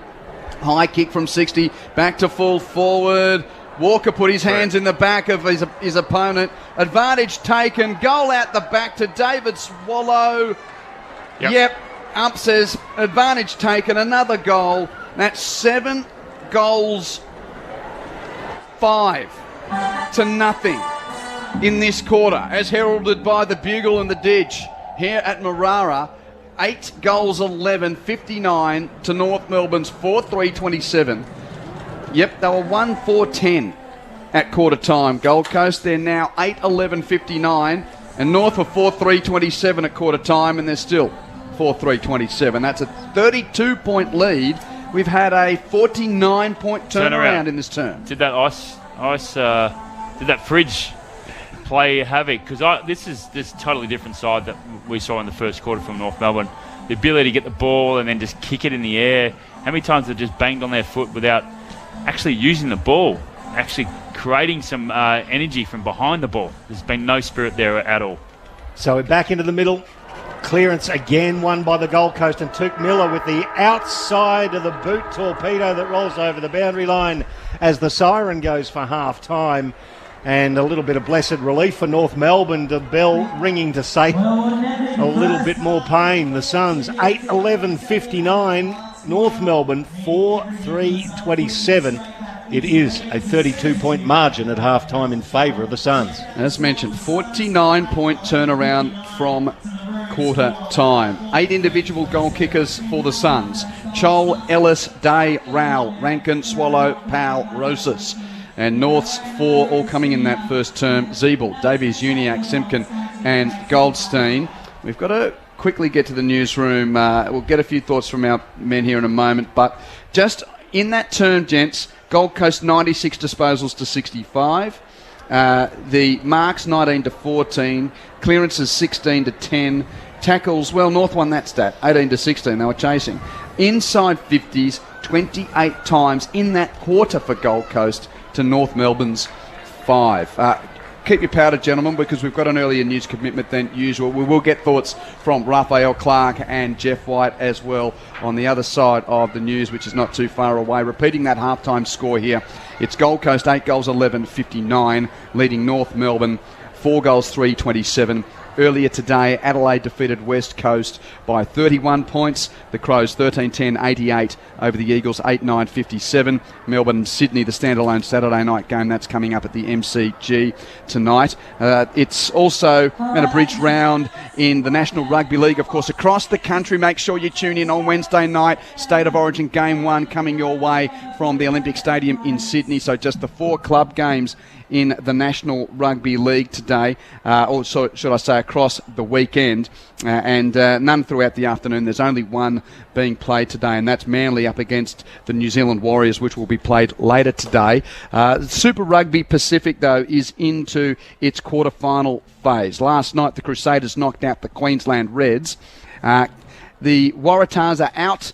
They've been beaten by the Chiefs in Hamilton, so the Tars are gone. Chiefs winning that one by 39 points to 15. The All-Kiwi affair at the moment taking place approaching half-time. It's the Blues out of Auckland, 14, leading the Otago Highlanders 6. And later on this evening in Canberra, the Brumbies take on the Hurricanes. So Reds gone, Tars gone, and now the ACT Brumbies, the only live chance left for the Australian teams in the Super Rugby Pacific competition. Half-time at Marara in Darwin. A blitz from the Suns in the second term. Gold Coast by 32 points at the main break. Hope you're enjoying it all on Grandstands AFL here through ABC Sport. We'll be back after the latest from the newsroom.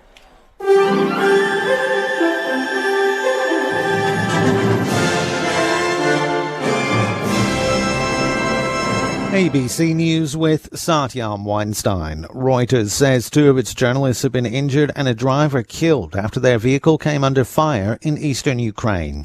Here's Larry Buttrose. Ukraine is becoming an increasingly risky place for journalists to do their jobs, with a French reporter killed in the past week. The Reuters journalists were trying to reach the city of Severodonetsk, where Ukraine says it's making advances against Russian forces. The Luhansk regional governor says Ukrainian troops have recovered around a fifth of the industrial city, and each side now controls about half of it. He says more Western weapons supplies are needed to help Ukraine regain the city. Ukraine says its intelligence services are in communication with the captured Azovstal steelworks fighters in the fallen city of Mariupol, and Kiev is doing all it can to ensure their release.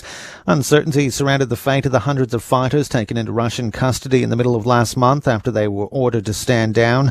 A Ukrainian government minister says officials are learning via intelligence about the conditions of the detention, nutrition and possibility of release of the Azovstal fighters who held out for weeks against overwhelming Russian firepower.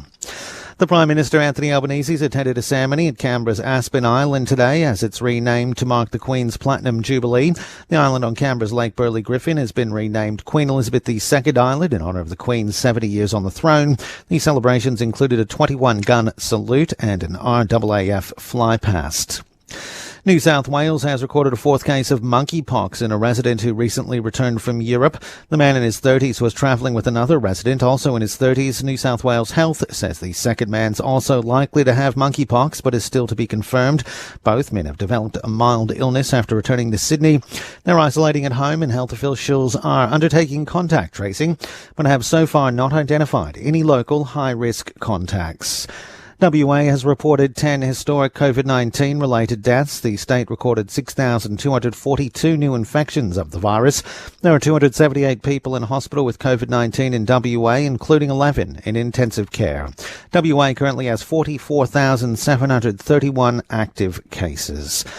16 more people have died in Victoria from COVID-19 as the state begins its first winter during the pandemic without lockdowns. Here's Yvette Gray. The Victorian government says it won't be reaching for harsh mandates to respond to what it says will be a challenging winter as COVID-19 and flu infections rise. Latest figures reveal Victoria has more than 50,000 active COVID cases after 8,445 were reported yesterday. But health officials believe the true number of infections in the community is much higher. There are currently 509 people in hospital with the virus, including 29 in intensive care. Acting Chief Health Officer Ben Cowie Howie is urging vulnerable Victorians to see their doctor now to set out a plan to access antiviral treatments if needed. The search for an 86-year-old man missing on the New South Wales far south coast has entered its third day. Holly Tregenza has the details. Emergency services have been searching for Peter Clark since he was reported missing on Thursday. His car was found parked near Chura Beach, north of Merimbula, and he's believed to be with his golden Labrador somewhere in that area. A police helicopter has joined the search after officers combed through the bushland overnight. Police say they hold grave concerns for his safety due to his age and are urging anyone with information about his whereabouts to come forward. A spokesman for the family of a man and his 4 grandsons in the US state of Texas who were murdered by an escaped convict says they're looking for answers from authorities. 66-year-old Mark Collins and his grandsons, aged between 11 and 18, were killed by prisoner Gonzalo Lopez, who'd escaped custody and stole their car after the murders. Family spokesman Andy Khan says grieving relatives deserve to find out what went wrong and how Lopez escaped. As far as what happened, there's a lot of questions right now, no answers. We're going to get answers one way or another over this tragic, yet from our perspective, utterly preventable situation. And an American country music songwriter is seeking more than $27 million in damages over pop singer Mariah Carey's 1994 holiday hit, All I Want for Christmas Is You. Andy Stone suing over a song he wrote, which was released 5 years earlier. He's claiming copyright infringement over the song's title. You're up to date with ABC News. If you love sport, we've got the podcast for you. ABC Sport Daily, your daily sports conversation. I don't know if you heard him say that they weren't here to put socks on centipedes. Well, you wouldn't want to ask them that. Essentially, his dad thought as a kid that he was a little bit overweight, and so we gave him 2 options as a sporting journey, either into rugby league or into the fight game, and he decided to get into the boxing gym. Find it wherever you get your podcasts. Hi, I'm Sam Hawley, host of the new podcast ABC News Daily. This is the show that will help you understand the issues affecting your world.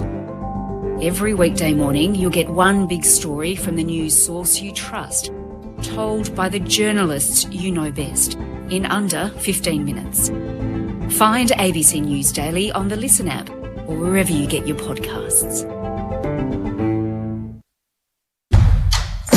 The 2022 AFL Premiership season. Grandstand AFL. On ABC Radio and ABC Sport Digital. Paul Francis couldn't gather it in. It was well picked up by Swallow. Handball to Rankin. Oh, Rankin! Under pressure from 40. Right leg on the boundary line, and he just turns around to the crowd and says, how about that? What a beauty. The former Tiger, Markov, has it. At right half forward. Lazy's boot into it, top of the goal square. Chol with the one hand, off the line. It was Will Powell as he towed it through. David Roden says yes. Brandon Ellis is leading. He's got 10 metres on his opponent. Will the ball stay in? It does. He gathers, hooks it around inside the attacking 50. Ben Mackay was held. Surely the umpire saw that. Jumper was straight. Rosas burst onto it though, and Rosas makes them pay. Turns to the crowd and said, have a go at that.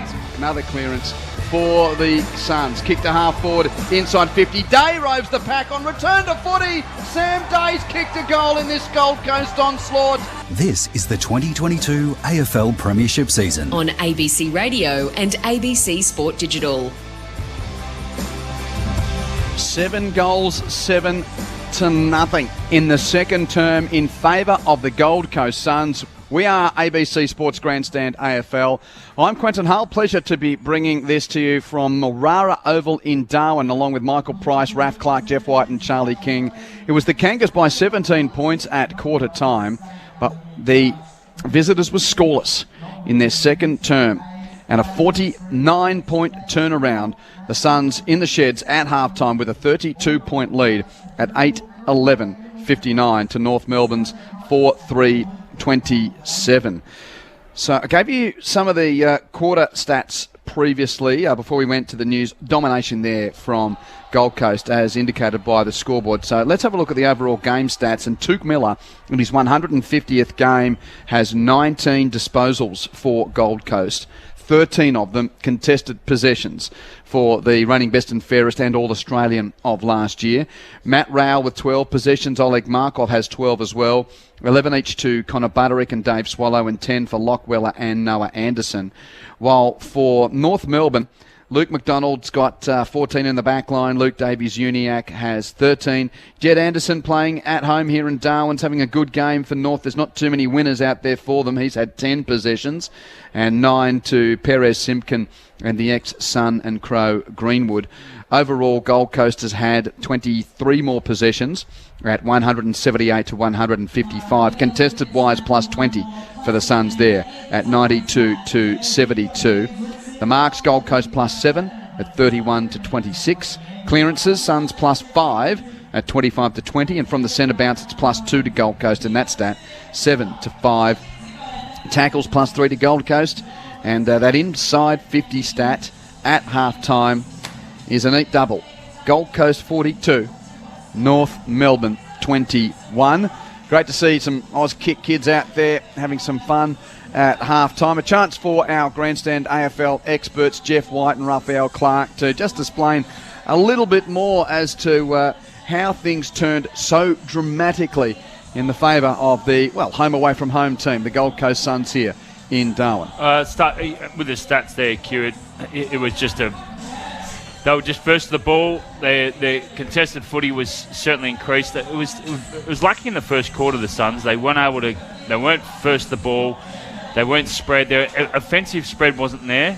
They were able to rectify that in the second quarter. They were able to win the clearances. I think you call that a number of times pricey where they were winning it out of the centre.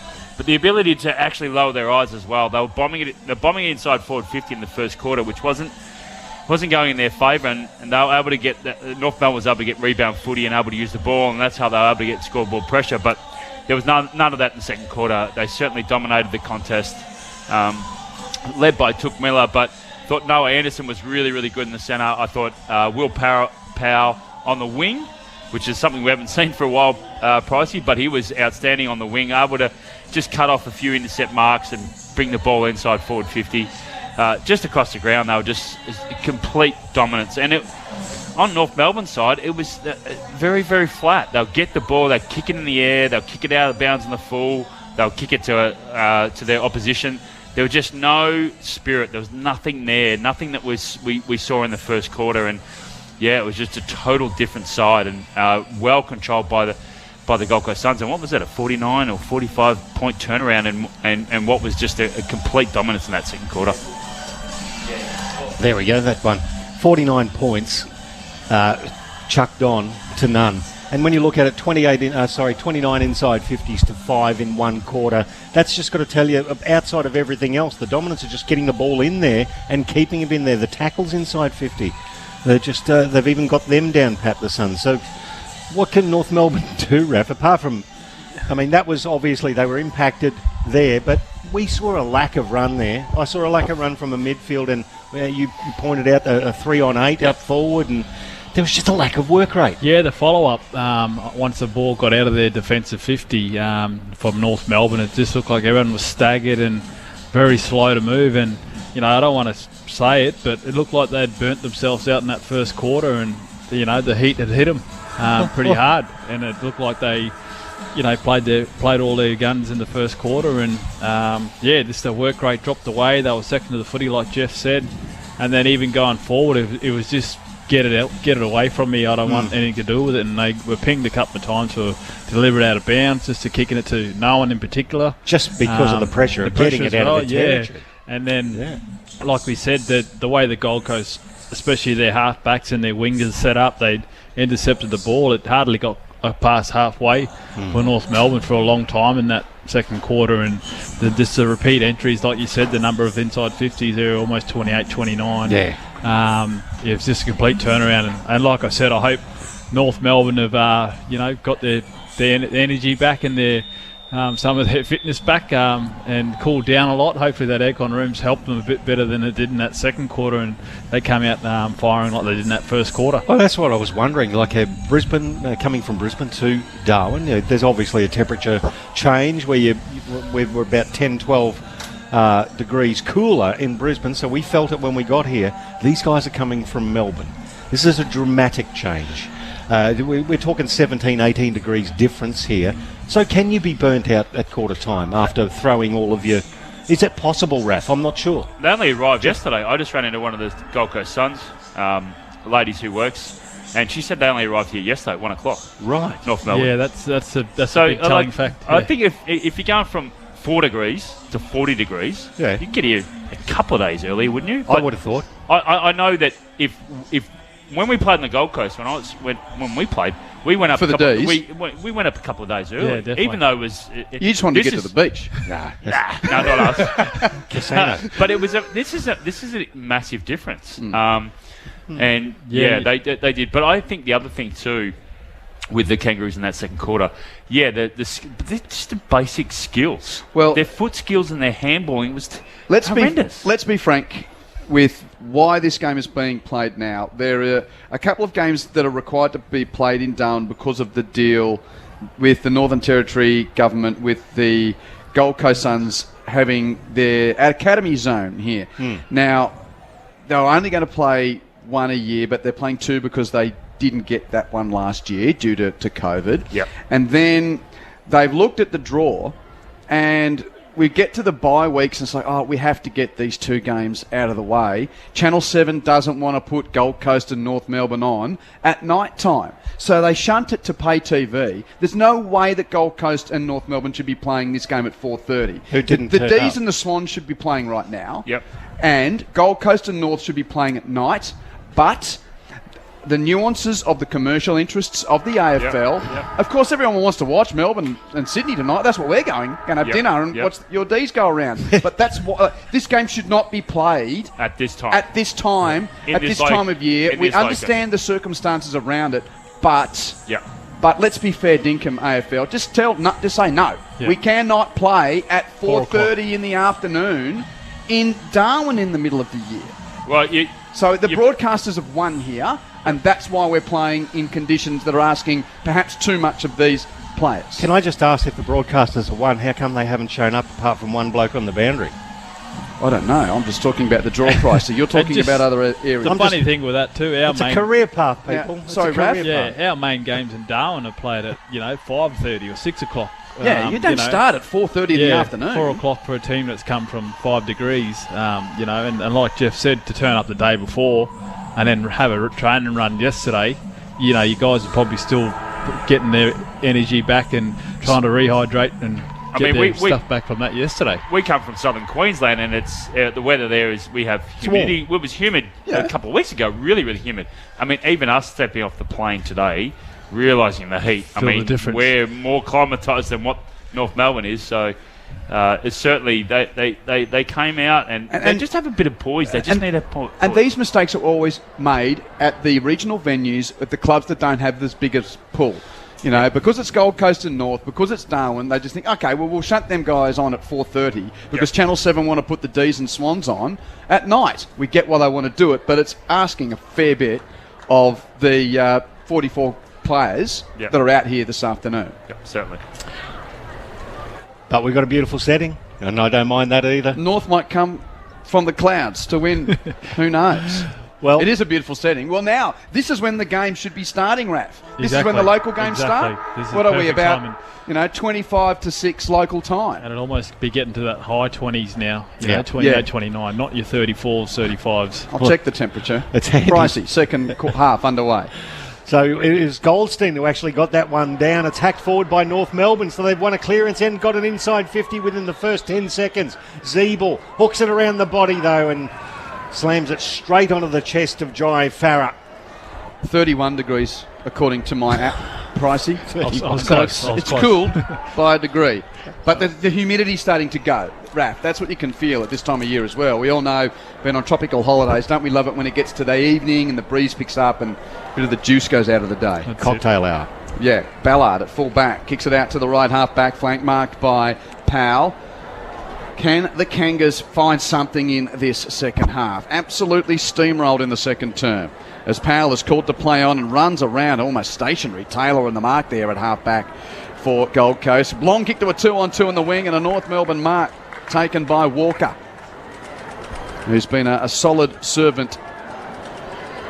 One game away from 50 in Kangas colours, the ex-Cat and Lion. Walker in his 49th game for North kicks to half forward. Ballard at the front of the pack with Larkey, neither mark. Roved by Gold Coast's Collins. A rash kick back towards the wing. Chol is tapping it away from Walker. That pair tangle up, lets them go. Here comes the cavalry. Rowell picks up and is tackled immediately. And the umpire says no prior and locked in. And we'll see a ball up out on those terraces, out on the outer wing. A true outer here. We're in the Morris Rowley grandstand side, and we've got the outer out where this ball up takes place. And Took Miller receives off hands. Got the handball away. It was Will Powell who hacked it forward. Picked off the ground by Isaac Rankin. Gets it inside 50. Or shunted underneath the ball. I thought Jeffrey, but the ball dribbled over the boundary line. We'll get a throw in 40 metres out from the Gold Coast goal. I don't see Mackay out there for North Melbourne, boys. So no, he's still sitting on the bench. I got a message that he might have copped one in the head. I might get Charlie to have a look at that. But he's been sitting there since he came off earlier on in the second quarter. Wits now out of the ruck, just grabs it himself, puts it on the toe, kicks it to the top of the square. A couple of Kangaroos conspire to save the day. Josh Walker emerges with the ball. Well, the sub Basenavalangi is still at the back of the interchange hut as the kick goes to half back for North, punched out of play. Yes, Artur Basenavalangi is the injury replacement today. Normally when there is going to be an activation, he might be warming up or some sort of activity. There's nothing happening there. Well, he's warmed up, as we've been saying, Jeff, just by sitting there. Yeah, by sitting there, yeah. Tongue firmly in cheek. Throw in. Left half forward for Gold Coast. Shallow throw in. The ruckmen get to their shins to have a go at it, and Witts picks it up for Gold Coast. Rush kick to Chol, 2 against him. He brings it to ground level, 50 from goal. Now the foot soldiers converge. Well, attempted to kick off the ground by Perez to get much purchase. Now Ellis makes a tackle there on Powell. Ball comes free in the pocket. Walker tried to mop up for the Kangas. Got tackled. Got a hand pass free just to Perez. He's under pressure. Hand pass spills to McDonald. Rush little kick stolen by Swallow of Gold Coast. Hand pass out the back to Ellis. His snap on goal's a floater which will come down in the goal square, but is marked by the Suns. Jeffrey has taken a mark with 3 North Melbourne defenders around him. And I've just gone past the honour board in the corporate section. Saw his dad's name's Russell at full back on the honour board, which has the NT team of the century. And here he is at full forward. The boy wonder, Joel Jeffrey, with his right boot, snaps another goal for Gold Coast.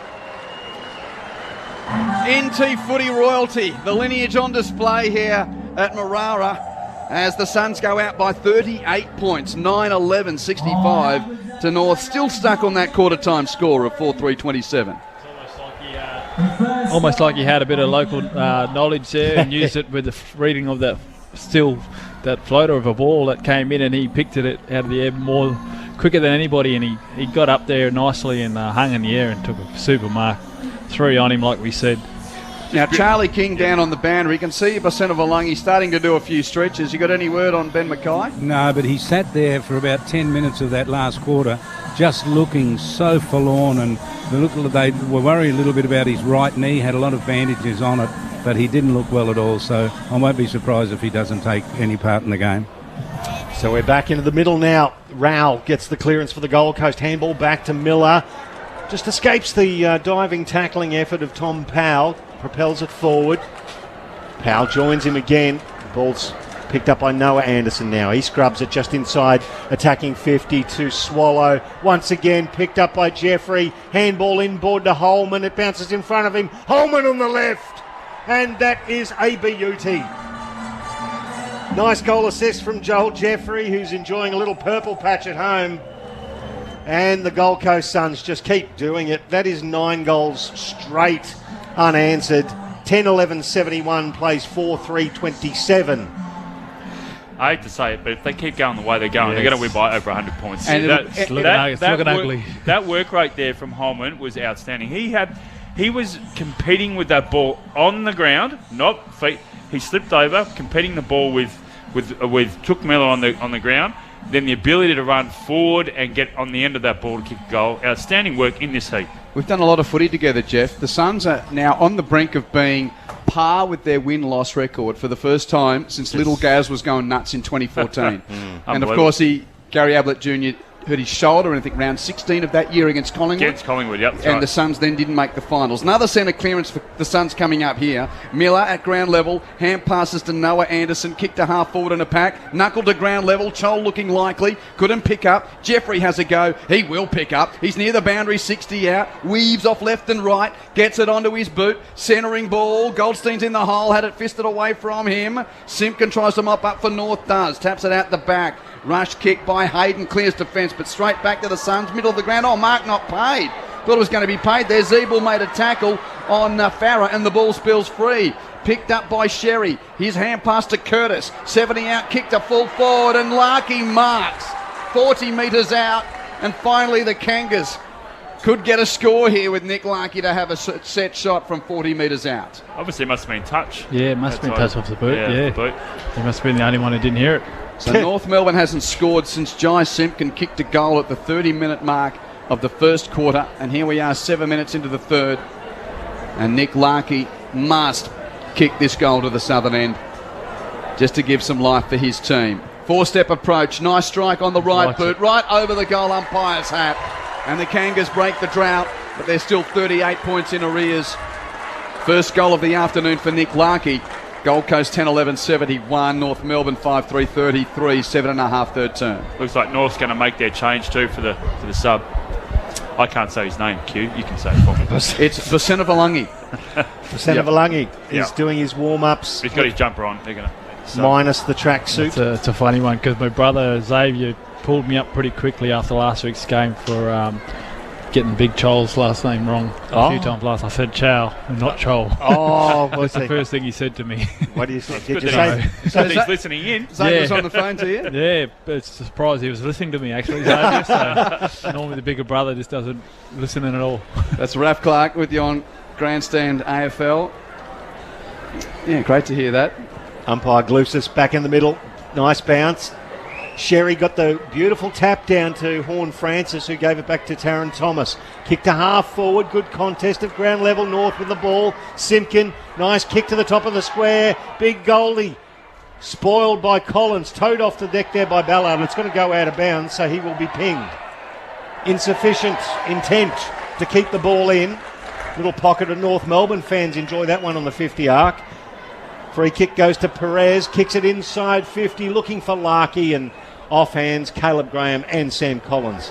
Both collectively spoil it over the boundary line. We'll get a throw in the right forward pocket. I understand some clubs, they try and kick it in that pocket to get a stop play, but I just still love the kick up the top of the goal square. Yeah, you got Todd Goldstein standing there too. Just kick it up the top some of of the the marks goal he's square. taken in this game, he would have just put it to his advantage. Boundary throw in. Rao with the extraction for the Suns in the back pocket. Hand passes to Davies. Exiting kick towards the wing. Chol knuckles it there along with Core, and that ricochets out of play before Rankin can control near the ice hut at the half forward flank. This Morris Rioli senior grandstand side. North went in there at quarter time and literally came out cold. Ball thrown in. Witts taps down. Who's the rover? Davies Uniac tackled by Davies of the Suns. Right. Hand pass out the back to Thomas. His kick smothered by Rao. Stays in the field of play. Davies tries to tap it to Ellis. Tried to kick it off the ground, but Thomas picks up for North. All under pressure. Hand pass turned over. Roses had it. Lost it under the tackle of Hayden. And that's as hot as the weather in Darwin. That's holding the ball. Free kick goes to Kyron Hayden on the wing for the Kangas. I think he got penalised for degree of difficulty there as well. Long kick from Hayden to right half forward. Collins double hands it forward. Simpkin versus Ellis. Ellis gathers. Simpkin gathers him. Oh, geez, that was a good tackle. I don't think it was a free kick. I'm not going to bash the umpires. Let's stop. Brandon Ellis at left half back. But that was a good tackle. Inside defensive Put the 50. clamp on him, but fell in his back, according to the ump. Ellis chips it back to Ballard at full back. He kicks the half back. Farah marks. Uncontested chip over the man on the mark to Weller. And Lockie Weller can hand it back to Farah, who runs on. Davies Uniacke's nowhere near his man there. He just gave up on him as he ran to the flank. Hand pass to the wing, taken by Ainsworth, and in and away on his opponent to hand pass to Butterick. Hand pass there to Powell, picks it up, hand pass over the top, got a bit cute and messy. Butterick kicks it off the ground, and out of play it goes.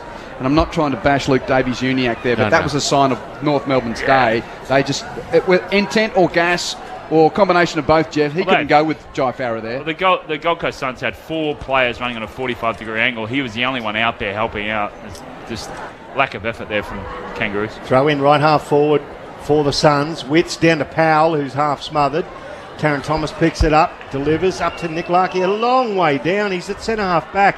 Tries to measure the short pass to Davies Uniacke. He just takes it under heavy pressure from Jai Farah. They're still 10 metres short of the centre circles. He kicks it to the centre circles now. Jed Anderson gathers, wheels around onto the left, kicks it inside 50, looking for Goldstein. Spoiled by Collins. Well done, Weller. Handball to Butterick outside a defensive 50. Then they found Noah Anderson on the outer side. He lowers the eyes, measures a pass. Taron Thomas takes it. He's gathered.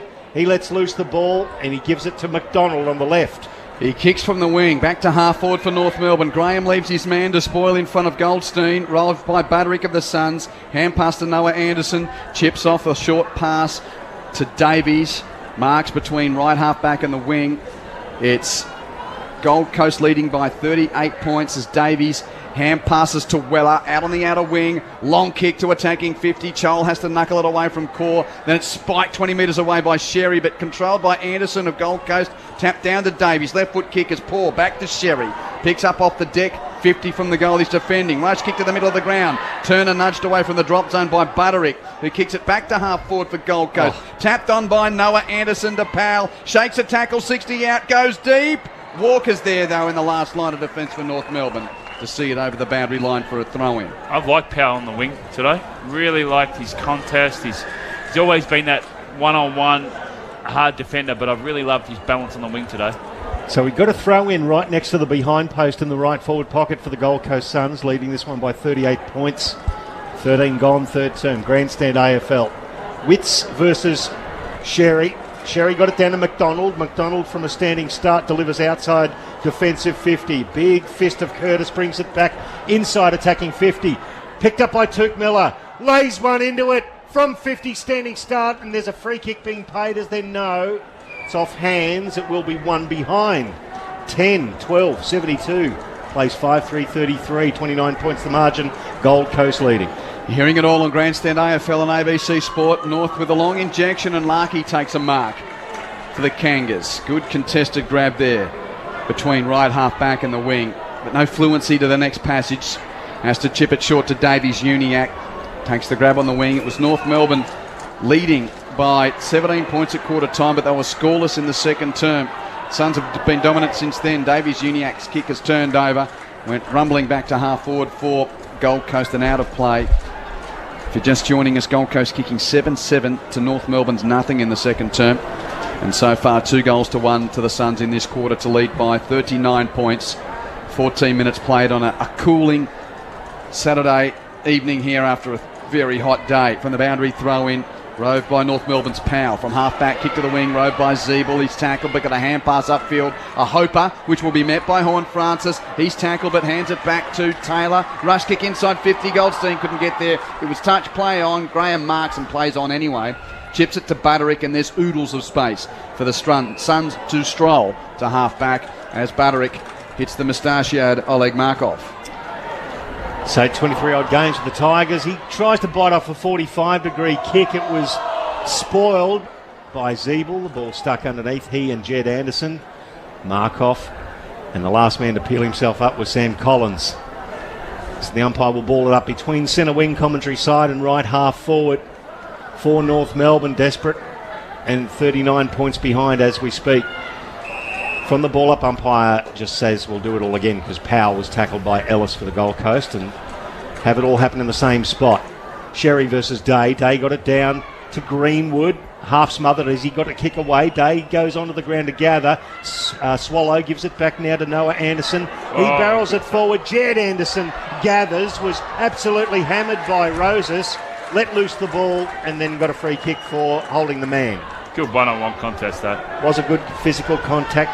Jed Anderson versus Malcolm Roses, a couple of locals against each other and playing in different AFL sides, and that's a good thing to see as the ball gets fisted over the boundary line at right half forward for a throw in. Yeah, definitely. Any time you get to see local boys playing in front of their home crowd, it's an opportunity we never got to do playing at St Kilda, me and my brother, and one that would love to have done.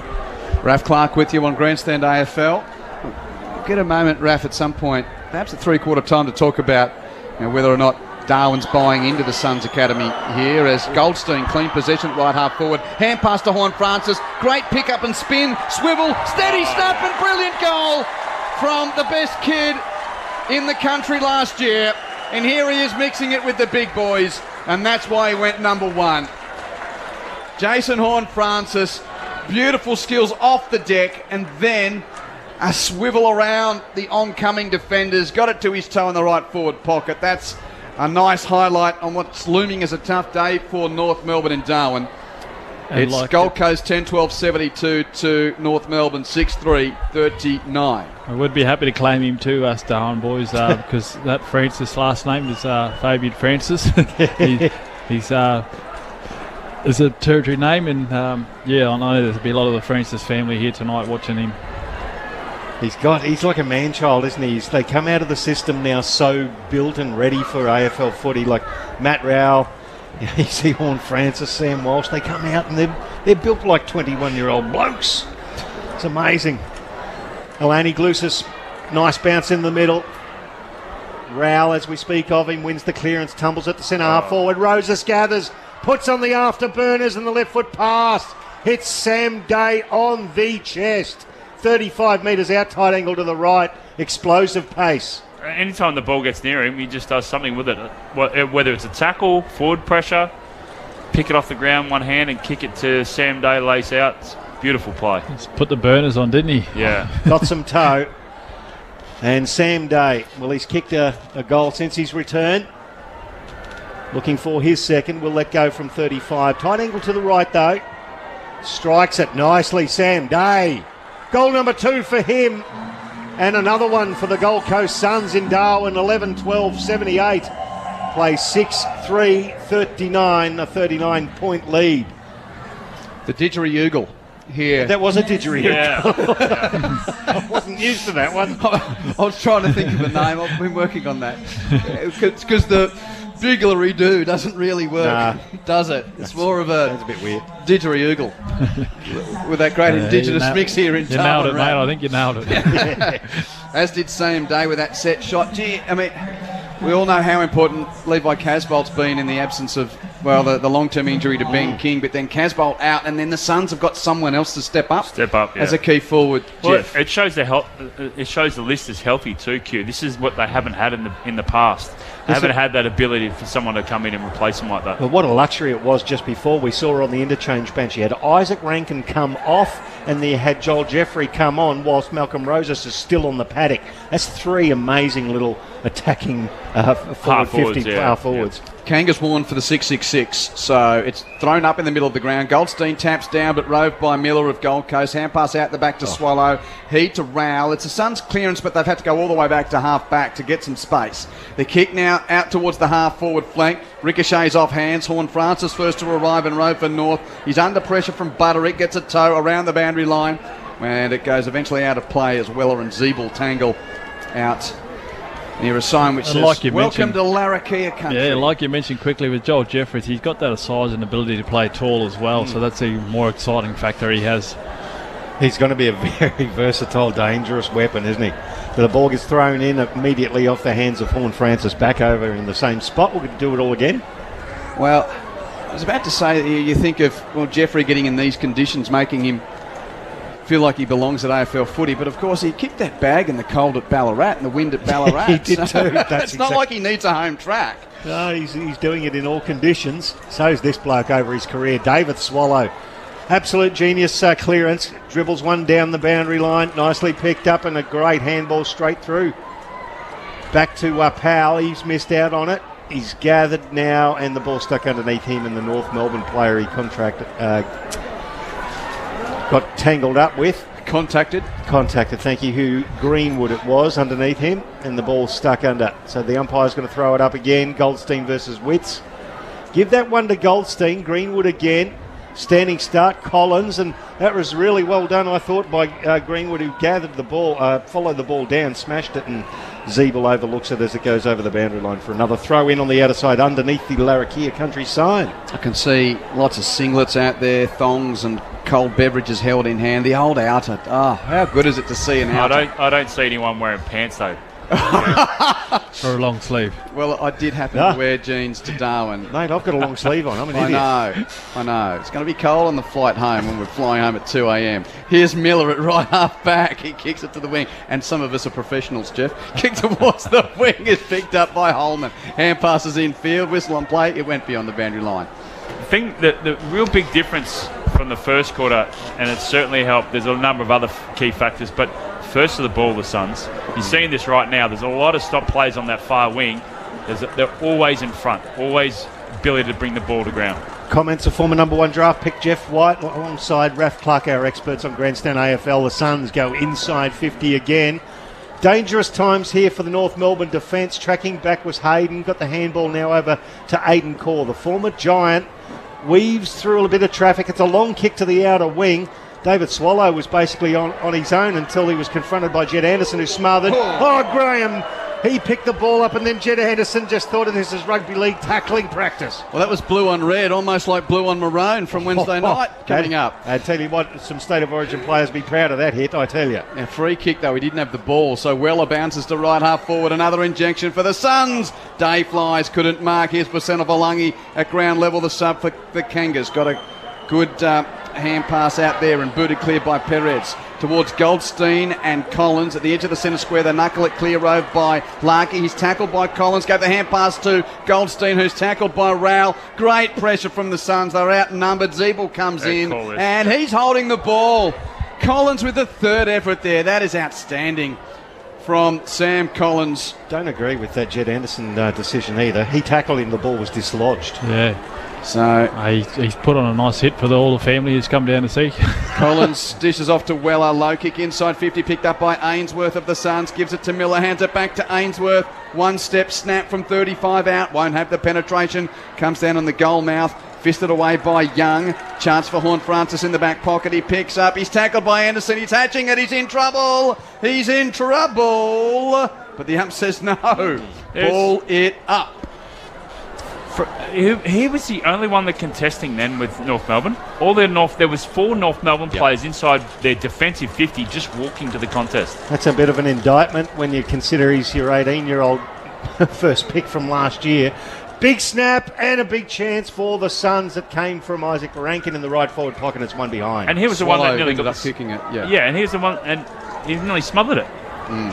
Lack of effort here from the Kangaroos. 79 plays 39, 40-point lead for the Suns, 23 gone. Third term Grandstand AFL. It's the Crows by 31 over West Coast earlier today as Core runs beyond the goal mouth, kicks deep to the edge of the centre square. Larkey had it fisted away from him by Graham, picked up by Weller, immediately tackled by Sherry, and a ball up just inside the centre square. Look, you get it with the heat and the humidity and all that sort of stuff, but everyone's in the same position, aren't they, Q? Everyone's out there, it's a mindset. Yeah, certainly. Well, the Suns are used to it because they do their pre-season. Their home is hotter and they've been here longer. Zeeble, no free kick. Yes, he got a free kick over the shoulder against Witts. But the Kangas, they jumped out of the blocks here. They kicked 4 goals, 3 to 1-4 in the first quarter and looked good, but were absolutely stuck during the second term. Zeeble kicks it towards the half-forward flank. Thomas protects the drop zone but can't pick up the footy. And the ball bounces over the boundary line, will be thrown in down towards that southern end. We've got the state flag of Northern Territory, the Australian flag, the Aboriginal flag, the Torres Strait Islander flag, all just showing that there's a bit of Mother Nature pushing the ball down towards that southern end. A slight northerly here at Marara Oval with the Suns leading by 40 points. Boundary throw in, left half forward for the Kangas. Greenwood tries to pick up. He's tackled by his ex-teammate in Swallow. And the ump says, let's ball it up once more.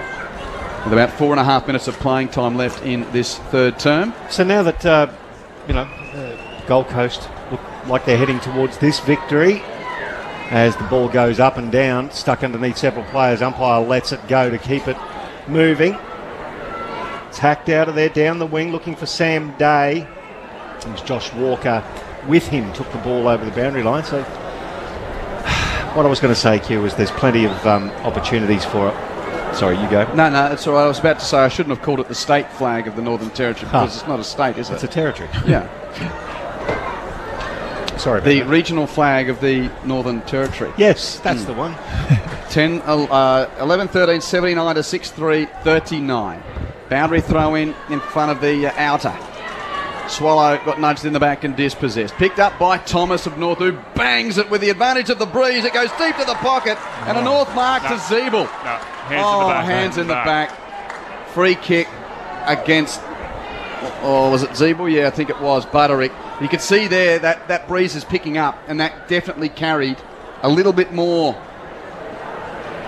Now there's an interesting cloud formation down there as well. We are getting really interested in all those other parts of pretty Darwin because the footy's not as pretty at the moment. Butterick in the right back pocket, kicks to half back, met by Sherry, dropped off his chest, picked up by Greenwood of the Kangas. Rush kick to full forward, Larkey meets it on the bounce, hand passes to Thomas, swivel and snap from 40, but it doesn't have the penetration, and Butterick gets back in the last line of defence to mark for the Suns. He puts it into the pocket, finds Sam Collins, partner in crime in defence. He goes straight back up the corridor. Caleb Graham, the Palm Beach Currumbin product, also likes these conditions as well. He does come from Cairns. He delivers it now to Joel Jeffrey, left half back.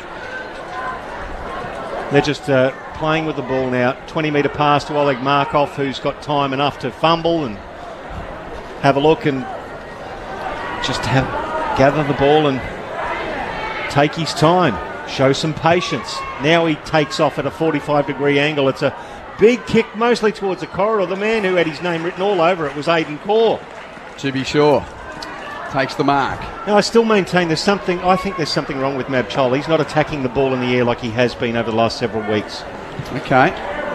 Corr kicks it back towards half forward. Graham leaps from behind to thump it out of play. Yeah, it's an interesting one, but he throws his hands in the air like it's the kick wasn't designed for him or wasn't meant for him. Yeah. So I don't know. It's whether he's not on the same page with some of these half backers or not. But last week there was plenty of opportunities for him to fly, and I've always found himself catching himself second behind, or getting led to the footy by his opponent. Ralph Clark with you on Grandstand AFL. Witts taps down to Rowell. His kick smothered. Davies cleans up. He's tackled ferociously by Taylor. Holding the ball, says the North fans. No, says umpire Gluftus. Ball up. Just a raft of North Melbourne fans here at Carrara. Good to hear him. Relatively famous one. Ricky Nolan, son of the galloping gasometer. The legendary Mick Nolan is here in the stands. And g'day to you, Ricky. I coached him in the under-11s, you know that? Ball spills didn't do him any good, I can tell you. Ball spills inside, attacking 50 for the Kangaroos. It's now Jed Anderson from 50. The local boy scores a goal in front of his family. The first time he's had the opportunity to play for his AFL club up here in Darwin. See how much that means to him as well with the celebration, guys. Massive celebration. To the crowd.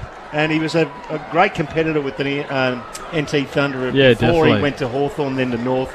But the score is 11-13-79 the Suns, 7-3-45 to North Melbourne. They played a lot of rugby, the Anderson brothers, and growing up, and that hardness that comes through from that, as you see him playing footy. Sorry, Raf, with all due respect to, is that the 15-man or 13-man? Are you referring to rugby union or rugby league? League, sorry. Okay. So we get a bit mixed up here in Darwin. I'm me, myself in particular. No, that's okay. That's okay. I just thought I'd ask. But you're right, there's because a lot of Anderson, boys. of course, a very famous rugby league name. Chris, the former Canterbury Bankstown and Melbourne Storm and Australian coach. I don't think he's related. No. Mind you, speaking of lineage and rugby league, there is a bit of a story about a bloke playing his 250th tomorrow. Cousin of Trent Barrett, Luke Bruce. Congratulations to Luke playing 250 against the Pies tomorrow, along with Liam Shields. Clearance for the Suns. Rowell from the centre of the ground, kicks to half forward. It's out of play. Yeah, not many people know that Luke Bruce's uncle is the recently unseated Canterbury Bankstown coach, Trent Barrett. Yeah. See, I can find a Riverina reference even in the Northern Territory.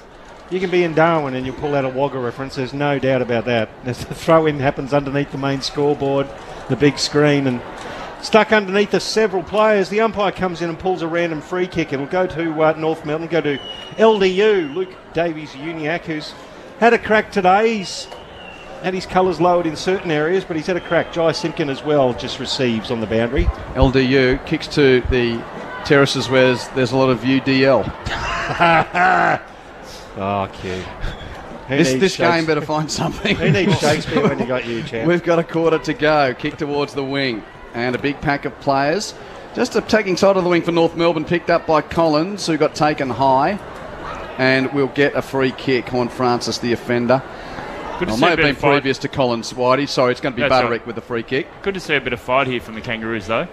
Yeah, that's Horn Francis again, isn't it? A little bit of fight. Just giving everything he's got at every contest. And 34 points the lead to Gold Coast. Butterick on the 45 infield, the kick to Miller, who marks near the centre circles. Inside the last minute of this third term, Took Miller right down the corridor to full forward into attack. Off hands of Jeffrey, roved by Walker of the Kangas. Hand pass to Simpkin, overhit his target. He kicked it over the head of Curtis. Roved by Farrer of the Suns, kick back to full forward. Walker makes the spoil on Jeffrey and sees it to the safety of the boundary line in front of the Michael Long centre at that northern end. You can have the last 26 seconds to three-quarter time, Pricey. Thank you, sir. So, in the left forward pocket, in the shade here at Marara. The crowd buzzing along. Witts versus Goldstein. Witts gets it down. Simpkin overruns it for North Melbourne, putting himself in. And picking it up was Luke Davies-Uniacke. He just put it straight up and down. It landed on the 50-metre arc. Off hands, it's Farrer. Farrer handball to Miller under pressure. Didn't have the ball, was tackled. Holman got a handball back to Rowell. He's tackled by several. He's let loose the ball. Could be hold. And that should be 50 as well as the siren goes. It won't matter. There's a free kick to North Melbourne in their defensive 50, and that is three-quarter time. 11-13-79 the Suns, 7-3-45 North Melbourne. It is a 24-point margin in favour of the Suns after they led by 32 points at half-time. North Melbourne led by 17 points at quarter-time. And only one of the Suns players has got multiples. It's a couple for Sam Day, and the rest are single goal kickers. Chol, Ellis, Holman, Rowell, Rankin, Swallow, Powell, Jeffrey and Roses. So great that the two locals are on the scoreboard again here. Mal Roses Jr. and Joel Jeffrey.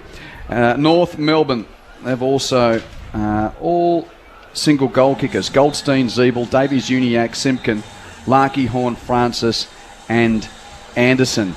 So just repeating that rundown from Pricey. 17 points, the quarter-time lead for North. They were scoreless in the second term, though. Gold Coast led by 32 at half-time. And now at three-quarter time, it's the Suns. 11-13-79 over North Melbourne's 7 goals, 3-45. Earlier today in Adelaide, Crows by 31 points over West Coast. The Tars are out of the Super Rugby Pacific. They were beaten by the Chiefs 39-15. The Reds got beaten by the Crusaders last night, and getting to the back end of that third of the quarterfinals, the Blues look like they're going to go through in that 1v8 quarterfinal against their fellow team from New Zealand, the Highlanders. Blues 28, Highlanders 6, with the Brumbies to play the Hurricanes tonight. No NRL throughout the afternoon or twilight, only one game today, and that's coming up this evening between Manly and the Warriors. Three-quarter time here, Suns by 34 points. Saturday footy on Grandstand AFL. ABC Sport now has its very own newsletter, and we'd be pumped to have you on board. The ABC of Sport will provide a wrap of all the best stuff that's happening in sport every week. Simply go to abc.net.au/connect and get ready for a sport hit in your inbox every Friday. Get on board with the ABC of Sport newsletter for content that makes you think or allows you not to. The 2022 AFL Premiership season. Grandstand AFL. On ABC Radio and ABC Sport Digital. Swallow of Gold Coast. Hand pass out the back to Ellis. His snap on goal's a floater which will come down in the goal square, but is marked by the Suns. Jeffrey has taken a mark with 3 North Melbourne defenders around him. The boy wonder, Joel Jeffrey, with his right boot, snaps another goal for Gold Coast. Picked up by Noah Anderson now. He scrubs it just inside, attacking 50 to Swallow. Once again, picked up by Jeffrey. Handball inboard to Holman. It bounces in front of him. Holman on the left. And that is a beauty. So North Melbourne hasn't scored since Jai Simpkin kicked a goal at the 30-minute mark of the first quarter. And here we are 7 minutes into the third. And Nick Larkey must kick this goal to the southern end. Four-step approach. Nice strike on the right foot. Right over the goal umpire's hat. And the Kangas break the drought, but they're still 38 points in arrears.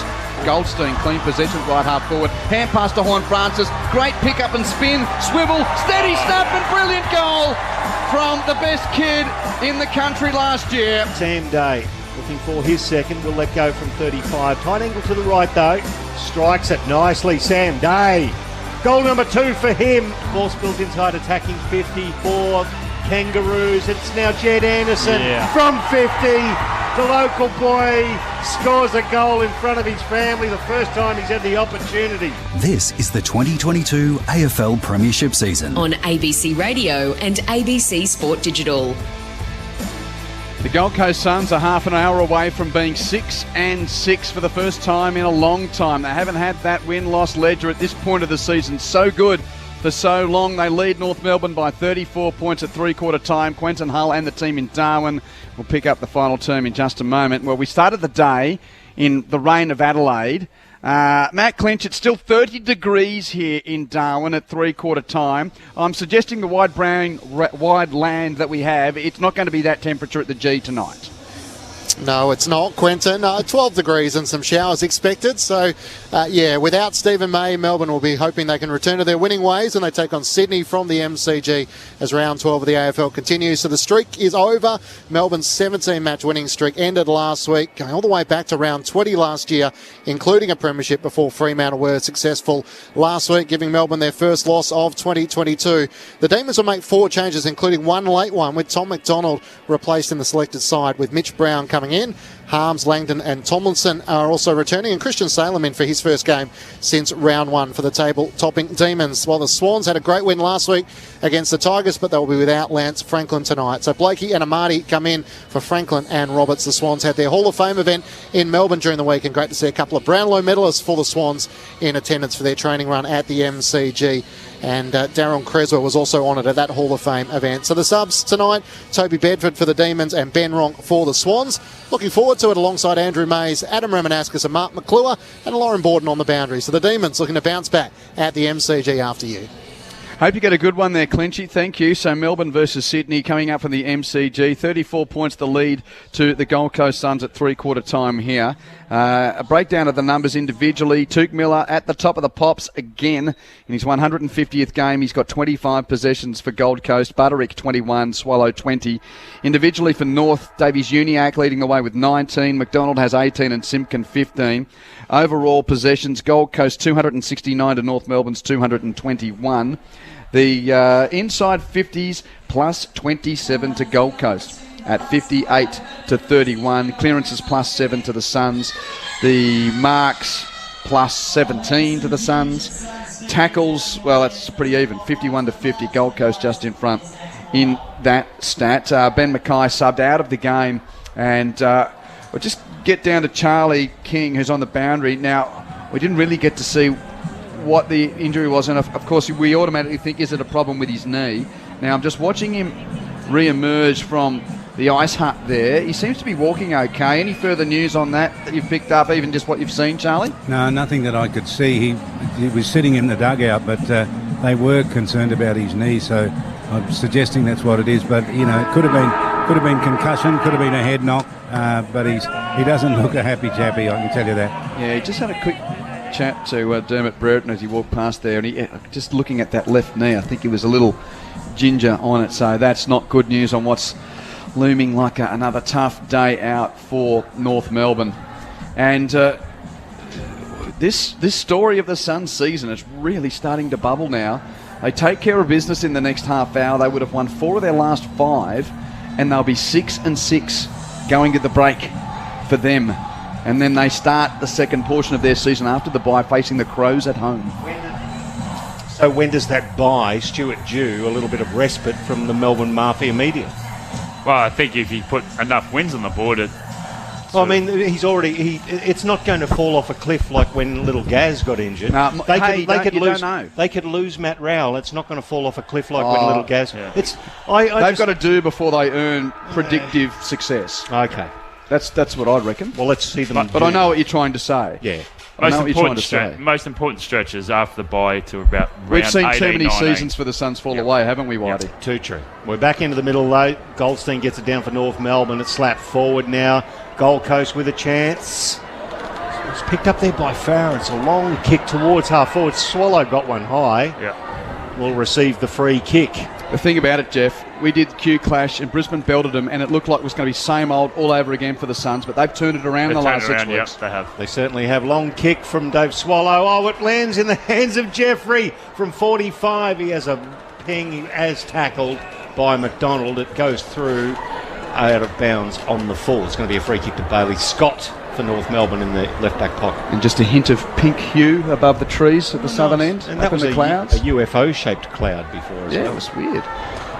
Kick from North from the pocket to a packet halfback seen out of play by Jai Farah. I think also too with that Q is the ability to actually change their game style. We know that when they played against Sydney at the SCG, smaller ground, but they lowered their eyes, they're able to use the ball really well, and they're able to win. It gives them a lot of confidence, and they're still playing their same brand of footy. When Ben King went down with his knee in the pre-season, you could have almost got any odds of them making the 8. And now it's a real... And you would have got any odds of Stewie Dew keeping his job. And now that's really going to be a story in the back end of this season. No clearance from the boundary throw in as Noah Anderson picks himself up, gives it to the up, tosses it in the air. Goldstein over the top of Witts. Miller's kick out of the air, hit Horn Francis, ricocheted to the middle of the ground. Rowell goes again, gets monstered there by Greenwood and Zeeble. Play on. Now picked up by Greenwood, slaps it on his left boot towards half forward, well met by Butterick. Controlled it on the half volley for the Suns, then gave the hand pass to Farah. Kick from the wing to half forward. McDonald with a one-on-one battle against Holman, and the veteran defender knocks it out of play. That's a good matchup, that. Holman and McDonald. A couple of old hardy heads against each other. They don't hold back at all. And we'll get the throw in 70 from goal. At right half forward. The Suns leading by 34 points. Greenwood held there by Rowell. Gets onto the ball and then he's tackled into the ground right on the paint of 50. And there'll be a ball up. He's just emerging from it with Jared Witts was the person on top of him. So Witts versus Goldstein again. This time Witts gets it onto the head of Touk Miller. Didn't quite take it with him. Towed off the deck by Greenwood. Then in turn by Caleb Graham. That's a high shot. It'll be a North Melbourne free kick. Jed Anderson taken by David Swallow. And he'll have it at left half back. That was so hard it almost dislodged the elastic of the bun as he kicks towards left half forward. Zeeble couldn't take the mark under pressure from Ballard. Butterick mops up again. Here's a player starting to find his spot. Kick down the wing over the head of Witts, knuckled out of play by Goldstein.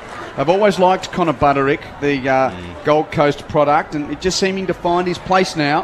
He's got great balance, good poise, and he uses the ball extremely well. That's what you need off the halfback line. Good decision maker, isn't he, yeah, buddy? Yeah. From the Labrador Tigers, among others, are in his Gold Coast development phase. Now 24 games into his career. Throw in right half forward for Gold Coast. Witts beat Goldstein that time. At the coalface, Swallow tries to crash through, and Basona Valangi wraps him up and crashes him into the deck. Ball up once more. No score so far in this final term. Remains Gold Coast by 34 points, 3.5 played. Witts tries to get it into the path of Rowell. He knocks it into the path of Miller. In turn, he kicks it inside 50. Off hands. Chol can't pick it up. Powell did. Sweeping handball missed the target. Bailey Scott intercepted. Now he turns it over. Holman to Weller. On the left foot, Weller sprays it wide. In fact, so wide it's out of bounds on the full. It's going to be a free kick to North Melbourne in the right back pocket. Bailey Scott's going to bring it in for the Kangas. Still a sliver of natural light around. As Scott from the right back pocket kicks to half back, looking for Zeeble, spoiled away by Ballard. Zeeble butters up, wins it, got tackled, but his hand pass is turned over. Picked up by Weller of the Suns, 60 out, hard on the boundary. Snaps it to the pocket. Walker crashes the pack for North, nearly took a mark. Rode by Basona Valangi, his kick smothered by Day, and the ricochet is out of play. But the Suns keep it in their attacking zone. Throw in underneath one of the big light towers out there in the left forward pocket. Gold Coast 11-13-79, North Melbourne 7-3-45. Every player on the field is forward of the centre circles, so it's congested half. Throw in. Wits down to Miller. Miller breaks a tackle. His second tackle just gets a toe to ball. Could have been pinged. It's loose.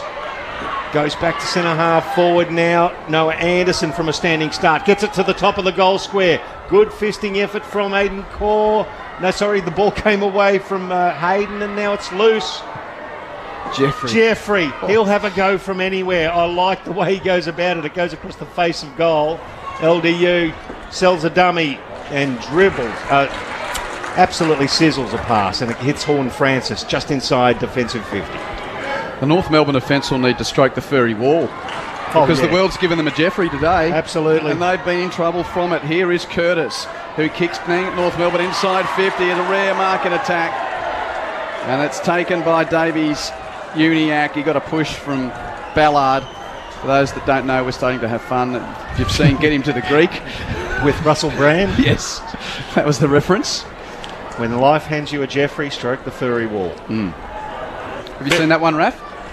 I'm going to have to say no. Jeff? A reference to my name, but no, I haven't seen it. Really? No. It's really funny. Yeah, it's quite amusing. It's about a young music producer trying to handle a wild British pop star. Here comes Davies Uniacke. 50 metres out, right foot kick, stays right, is a point. First score of this final term's taken 6 minutes, perhaps, while we're referencing popular culture. 33 points the lead to Gold Coast at 11-13-79 to 7-4-46. Now Lockie Weller takes off from the fullback position, out of the goal square, long kick towards Sam Day. Good spoil, picked up by Wits in the uncustomary role of rover. He toes it forward. Jeffrey gathers. He's tackled. Got it to Rowell. Rowell, that's holding the ball. Really good tackle by Kyron Hayden there. Gets the applause of the North Melbourne fans. He goes into the corridor to find... You going to do it? Yep.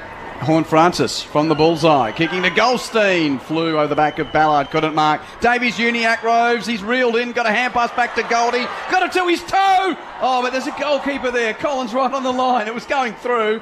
And it's gone through for a point. 7-5-47. Trials 11-13-79. 32 points the lead to Gold Coast. Has the Kangaroos lifted their intensity, or is it Gold Coast gone a little bit flat? It's hard to might be a bit from each column, Jeff White. Yeah, we'll find out what goes on there. Raf Clark, what do you think? So our experts, Jeff White and Raf Clark, have the Gold Coast softened a little, or has North Melbourne stiffened up? Yeah, it could be a bit of both. I think North Melbourne might have got some energy back from that first quarter and finally getting used to conditions, but it might be too little too late. And the Gold Coast seem to be in control and don't think they have to put their foot to the throat maybe and easing off a bit. 32 points the margin. Nearly 10 minutes gone of this final term.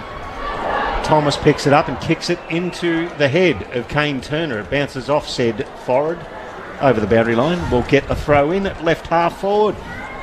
So the crowd enjoying it here in Darwin. Haven't got a crowd figure yet. No, yes, we do. 5,523. But just a really, really good time here. It just looked like they're enjoying themselves. Very warm day. Boundary throw in, rove by North Melbourne. Simpkin. Hand passes to Powell. He's kicked to the pocket. Big pack of players. Larkey was among the chop. Couldn't mark. It's off hands and out of play.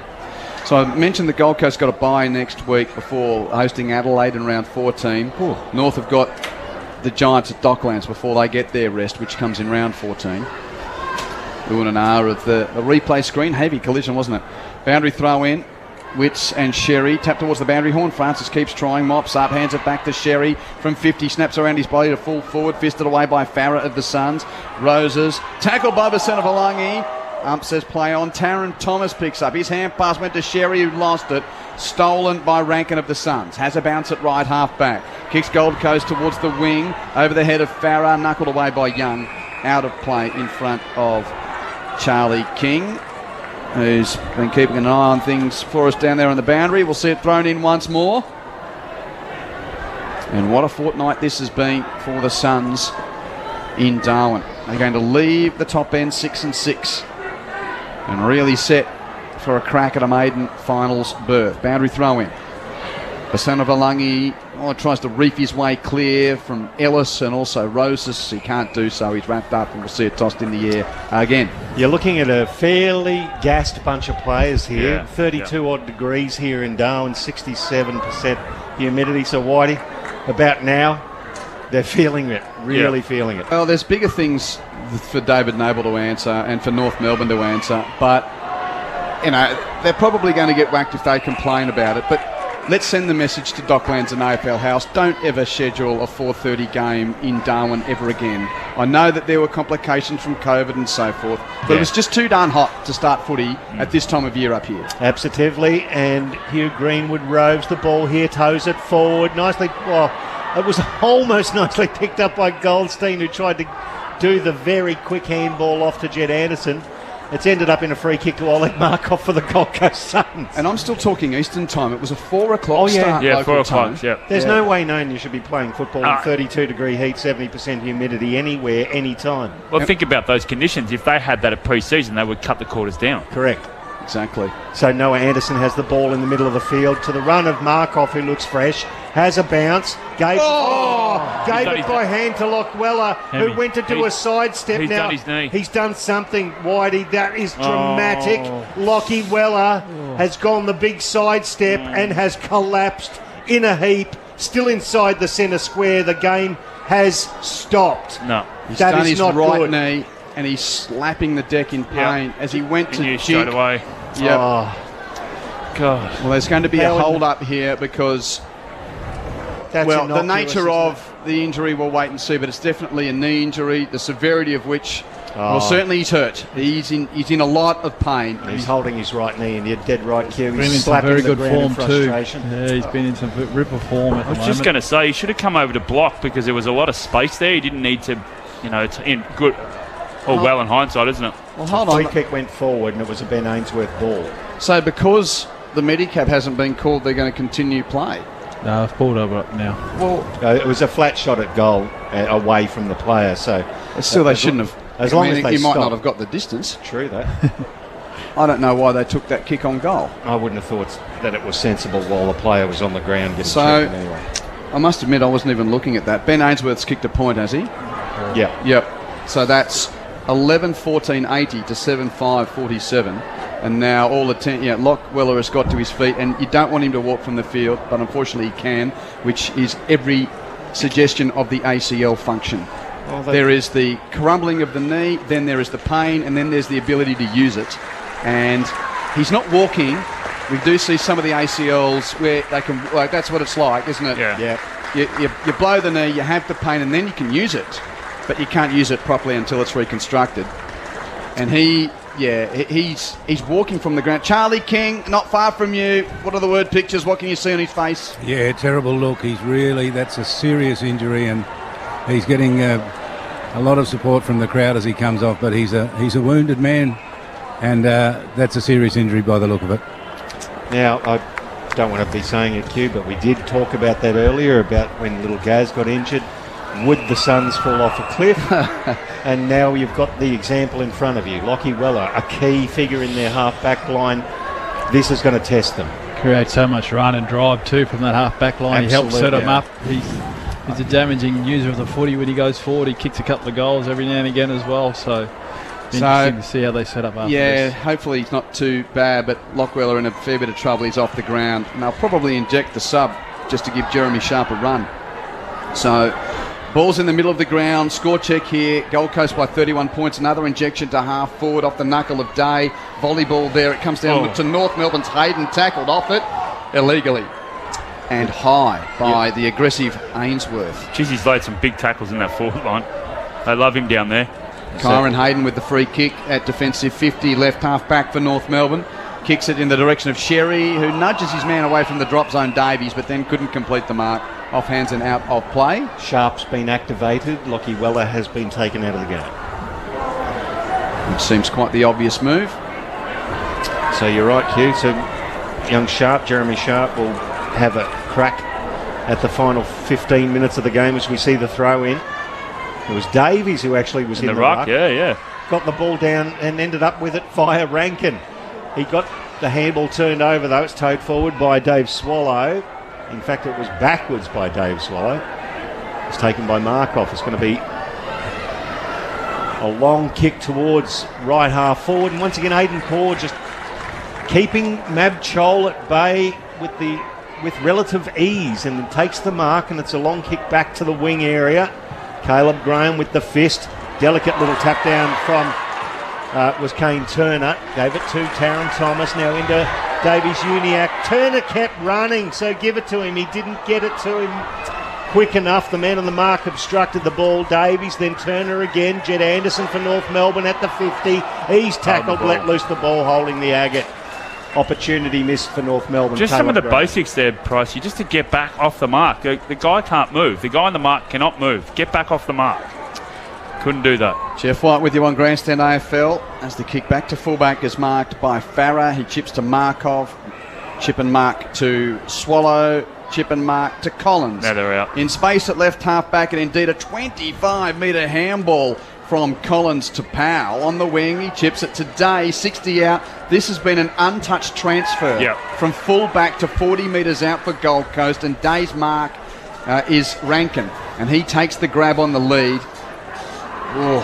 That's just, look, you don't want to talk about the heat and stuff like that, but there's just the ability to work for each other, North Melbourne. There's less pressure. There's less pressure in a hostile shower. Oh, yeah. But just when you go to attack to defence, having that switch of play and just turning your head, it's just too much ball watching by the North Melbourne players. Michael, and exactly. You run exactly back straight to the dangerous spot where the ball's most likely going to go. And Rankin from 45 out kicks the goal. That's his second. The Gold Coast were able to get two players leading up at the footy uncontested, pretty much, and do as they please. And the ball had to go out the other side from the defensive line from the Gold Coast, and still they were managed to bring it through the middle and hit up two uncontested players. Buglery do signals 12-14, 86 to 7-5. 47. And the first goal of the final term has taken us a good 16, 17 minutes. And like you said, Whitey, the kick here and half forward from North Melbourne, just the lack of intensity to get back off the mark. The one-step kick, kicked it over the mark, hung it in the air. He was free too. Yeah, he was out by himself. He kept running, Taron Thomas. And the Davies just put enough pressure on the mark to put his hands up.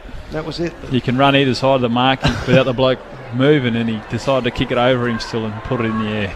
So we're back into the middle of Marara here in Darwin, and now it's a picture-perfect evening. The lights in full function. Gold Coast with the clearance, towed off the deck by Rao. Full-chested meeting of the ball by Sam Day. Collected a player legally as he went through. Rankin turns, gets onto the right shoe, but didn't get enough power onto it. The mark is taken by Bosena Vuglagi. And just forward to fullback. He's been subbed into the game because Mackay's out with what we think is a recurrence of the knee injury. Kicks the half-back flank. Goldstein had a cover to beat, brought it to ground level, rode by the Kangas. It was Powell who got it there and then gave it off. Little kick goes to Horn Francis. Marks on the wing, hands it to Powell. Back to Horn Francis. Takes them on. Got his boot to adjust in time when tackled, but turned it over. Collins will pick up and half back for Gold Coast. Ham passes to centre half back for Rao. He kicks to the edge of the centre square, and the logo on the wing of the Rioli stand side, marked by Ainsworth, who's had another good night out for Gold Coast. Ainsworth will chip it around the half forward flank to Markov. Markov infield to his ex-Tiger teammate Ellis. Marks, hand passes to Ainsworth. Runs to 40. His kick is smothered by McDonald. Good work. Ricochet picked up by Corr. Tackled and dispossessed. It goes to Deck. Cleaned up by Ainsworth. Third effort in the contest. Got taken high and earns a free kick. And earns in capital letters, bold font and underlined.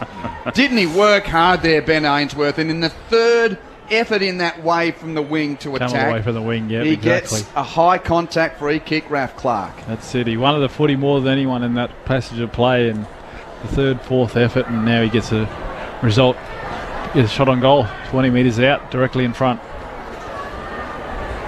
So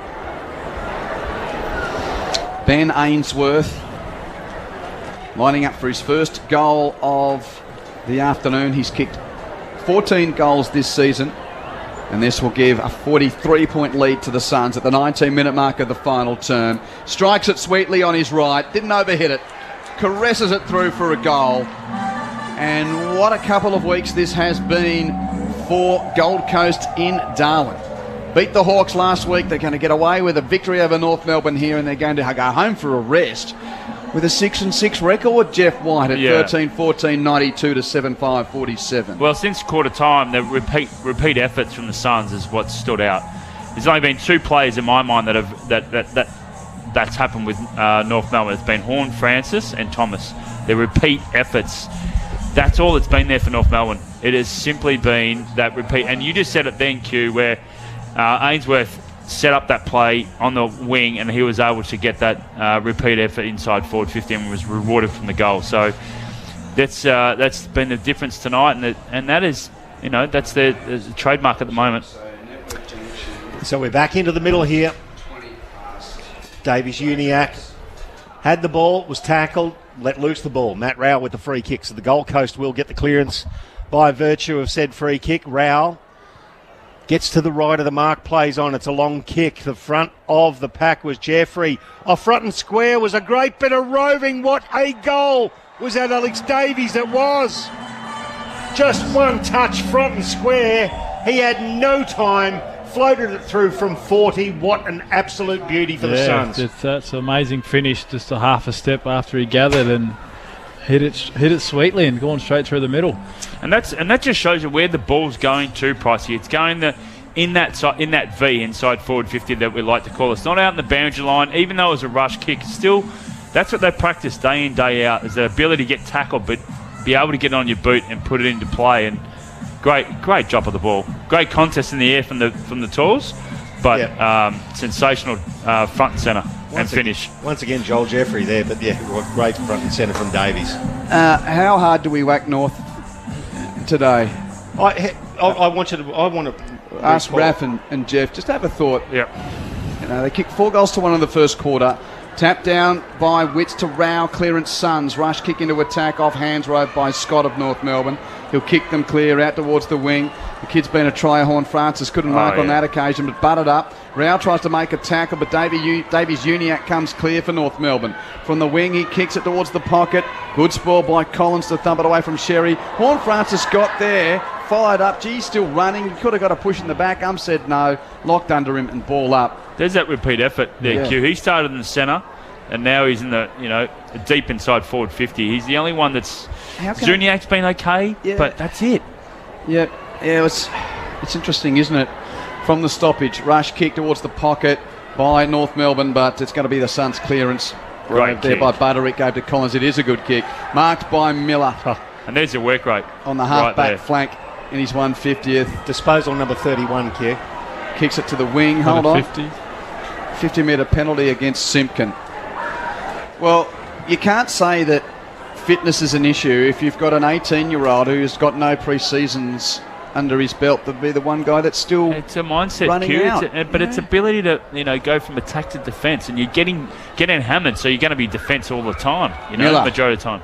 Kicks it to the pocket, off hands. A bit of dazzle from Roses Jr. late. Couldn't get on the hands of that one. Out of play from Bailey Scott. Yeah, he's got a bit of a limp now too, Francis. He's tried his heart out like we've spoken about. He deserves a rest. Yeah, he's coming from the ground. I think it was ankle. I reckon that was ankle of the tackle. Little twist maybe. Yeah. Throw in. Forward pocket, Goldstein. Suns player taken without. The ball was Powell. Ball spills out. Tacked through by Perez. It's going to be cut off and coming back in for the Suns. Standing start effort there. Just wasn't going to come back for Will Powell. Just so simple things like that. Two behind. guys, the Gold Coast guys being in front, of the North Melbourne forwards every time that quick kicks come out, they've read it a lot quicker and adjusted every time. Quicker than the North Melbourne forwards have. So it's a 52-point margin, game high now, 99 plays 47. McDonald from the left back pocket, kicks North to a packet half forward, or half back should I say, close to the boundary line, kept in by Powell, swivelling kick to no one in particular, met by Collins of the Suns, gets through Davies-Uniacke to hand pass to Graham, fumbled and pressured off it, picked up by Greenwood, the ex-Sun, slung off his kick, Collins picks it up, got ridden as if he's at the rodeo by Basinga Valangi, set play on Davies-Uniacke, tackled over the boundary line.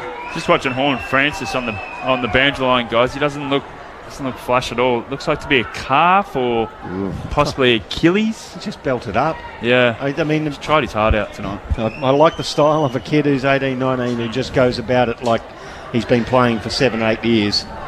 Throw in right in front of the interchange gates on the commentary side. Witt's got it down. Rankin explodes onto it. Handball to Anderson. Noah back into the run of Rowell. Looking to chisel it towards the front of the square. Comes off hands. Roving Ainsworth has a flying ping from 40. Misses by about a metre to the left. One behind. But they've hit a ton. They raise the bat, the Suns. 14-16, 100 to 7. 8-47, 7-5-47. So it's now a 53-point margin in favour of the Gold Coast. No pressure at the kick in for Core. He runs beyond the goal mouth, kicks to Larkey, got a whack over the earlobe and will get a free kick for it. Nick Larkey at left half back. 19 goals for the season, but no addition to that tally today as he chips it short to Anderson. That's Jed. He spent an awful lot of time a long way down the field, Nick Larkey. Anderson kicks to half forward, big pack and fisted out of play. He was on the head of Sherry and thumped out of play, Raf. It's just a work rate. He has worked tirelessly. He's been working up and down. But, yeah, you're right there, Pricey. And I think it's the lack of bigs to be able to come up. You know, Mackay would probably be that outlet, so he's had to come in and replace that. Ball tossed in, left half forward for North Melbourne, over the head of the ruckman. Out the back, Rankin's going to pick up for Gold Coast. And he weaves a path to find some space on the wing. Has a bounce, delivers beautifully to Jeffrey. 55 metres out. He wants to go for goal from 55. It's long, it's bending back, but punched through on the goal line by Curtis Taylor for a point. That had local read all about it, Jeff. That was swinging Talking back. about knowing the greens. Wow. Ralph, he knew the breeze. 54 points the lead. I actually thought he was going to wait for the bloke to come a bit closer for the smother and go around him then, because he did it last week and put the crowd on their feet. But he knew where that breeze was going, that's for sure. Long kick out. Off the chest of Cherry. Oh. Siebel's been friendly fire there. Yeah, he got friendly fired by Jed Anderson, wasn't it? Yep. He's just fired up. He's having a crack at anybody, Jed Anderson. But Sherry actually helps them both up, and he's going to go into the ruck up against Davies again. Interesting. Sherry gets it down. Davies roves. He wins out from 50. Flying shot. Not long enough. It's actually come off hands. The man on the mark. On the goal line, sorry. Could have taken the mark in Perez, but went through his hands for a behind. So 102 plays 47, 54 points the margin. 32 scoring shots to 12. Yeah. 14-18 to 7-5. Short inbound, marked by Scott. Scott in the pocket, kicks down the line to the half-back flank. Doesn't find a mark. Rowell roves to a Gold Coast, chips it back to attacking 50. Chol attacks it. He's got hassled off it, though, by McDonald. That was a bit ordinary from Big Mab, should I say. Near the boundary line, picked up by Miller. He got a hand pass out to Holman. Holman's kick to the goal mouth. Through the hands of Basuna for Lungy. Ainsworth's lurking, couldn't pick up. Basuna for Lungy has a go. His kick is smothered by Chol. Picked up, though, by Young in the pocket. Kicks it clear of defensive 50. Sherry's nudged off it by Ballard. And it's booted out of play on the bounce by Anderson. A lot of tired boys out there, Q. She's dying a slow death, this one, isn't it, Jeff? And for those just joining us, it was a 4-goal-to-1 first term for North Melbourne. They led by 17 points at quarter time. But Gold Coast kicked 7-7-0 in the second term. 49-point turnaround, 32 points the lead for Gold Coast at half-time. And they've been dominant ever since, currently leading by 55 points. There's a free kick from the ruck contest, and it's actually going to go... it was in the midfield of Took. So Took Miller was actually held by Simpkin. And fifth. No. Downfield now, holding inside forward 50 for Rankin. It's actually like watching some of the mad traffic in the middle of Bangkok with the guy waving everywhere. The arms were everywhere. The bottom line is our Isaac Rankin has been held off the ball 50 metres away from where Took Miller was originally awarded the free kick. He's going to have a shot 13 metres out, slight angle to the right, and he's taking his good sweet time about it. He's off the Joel going a long run. Makes a hard man humble one night in Bangkok.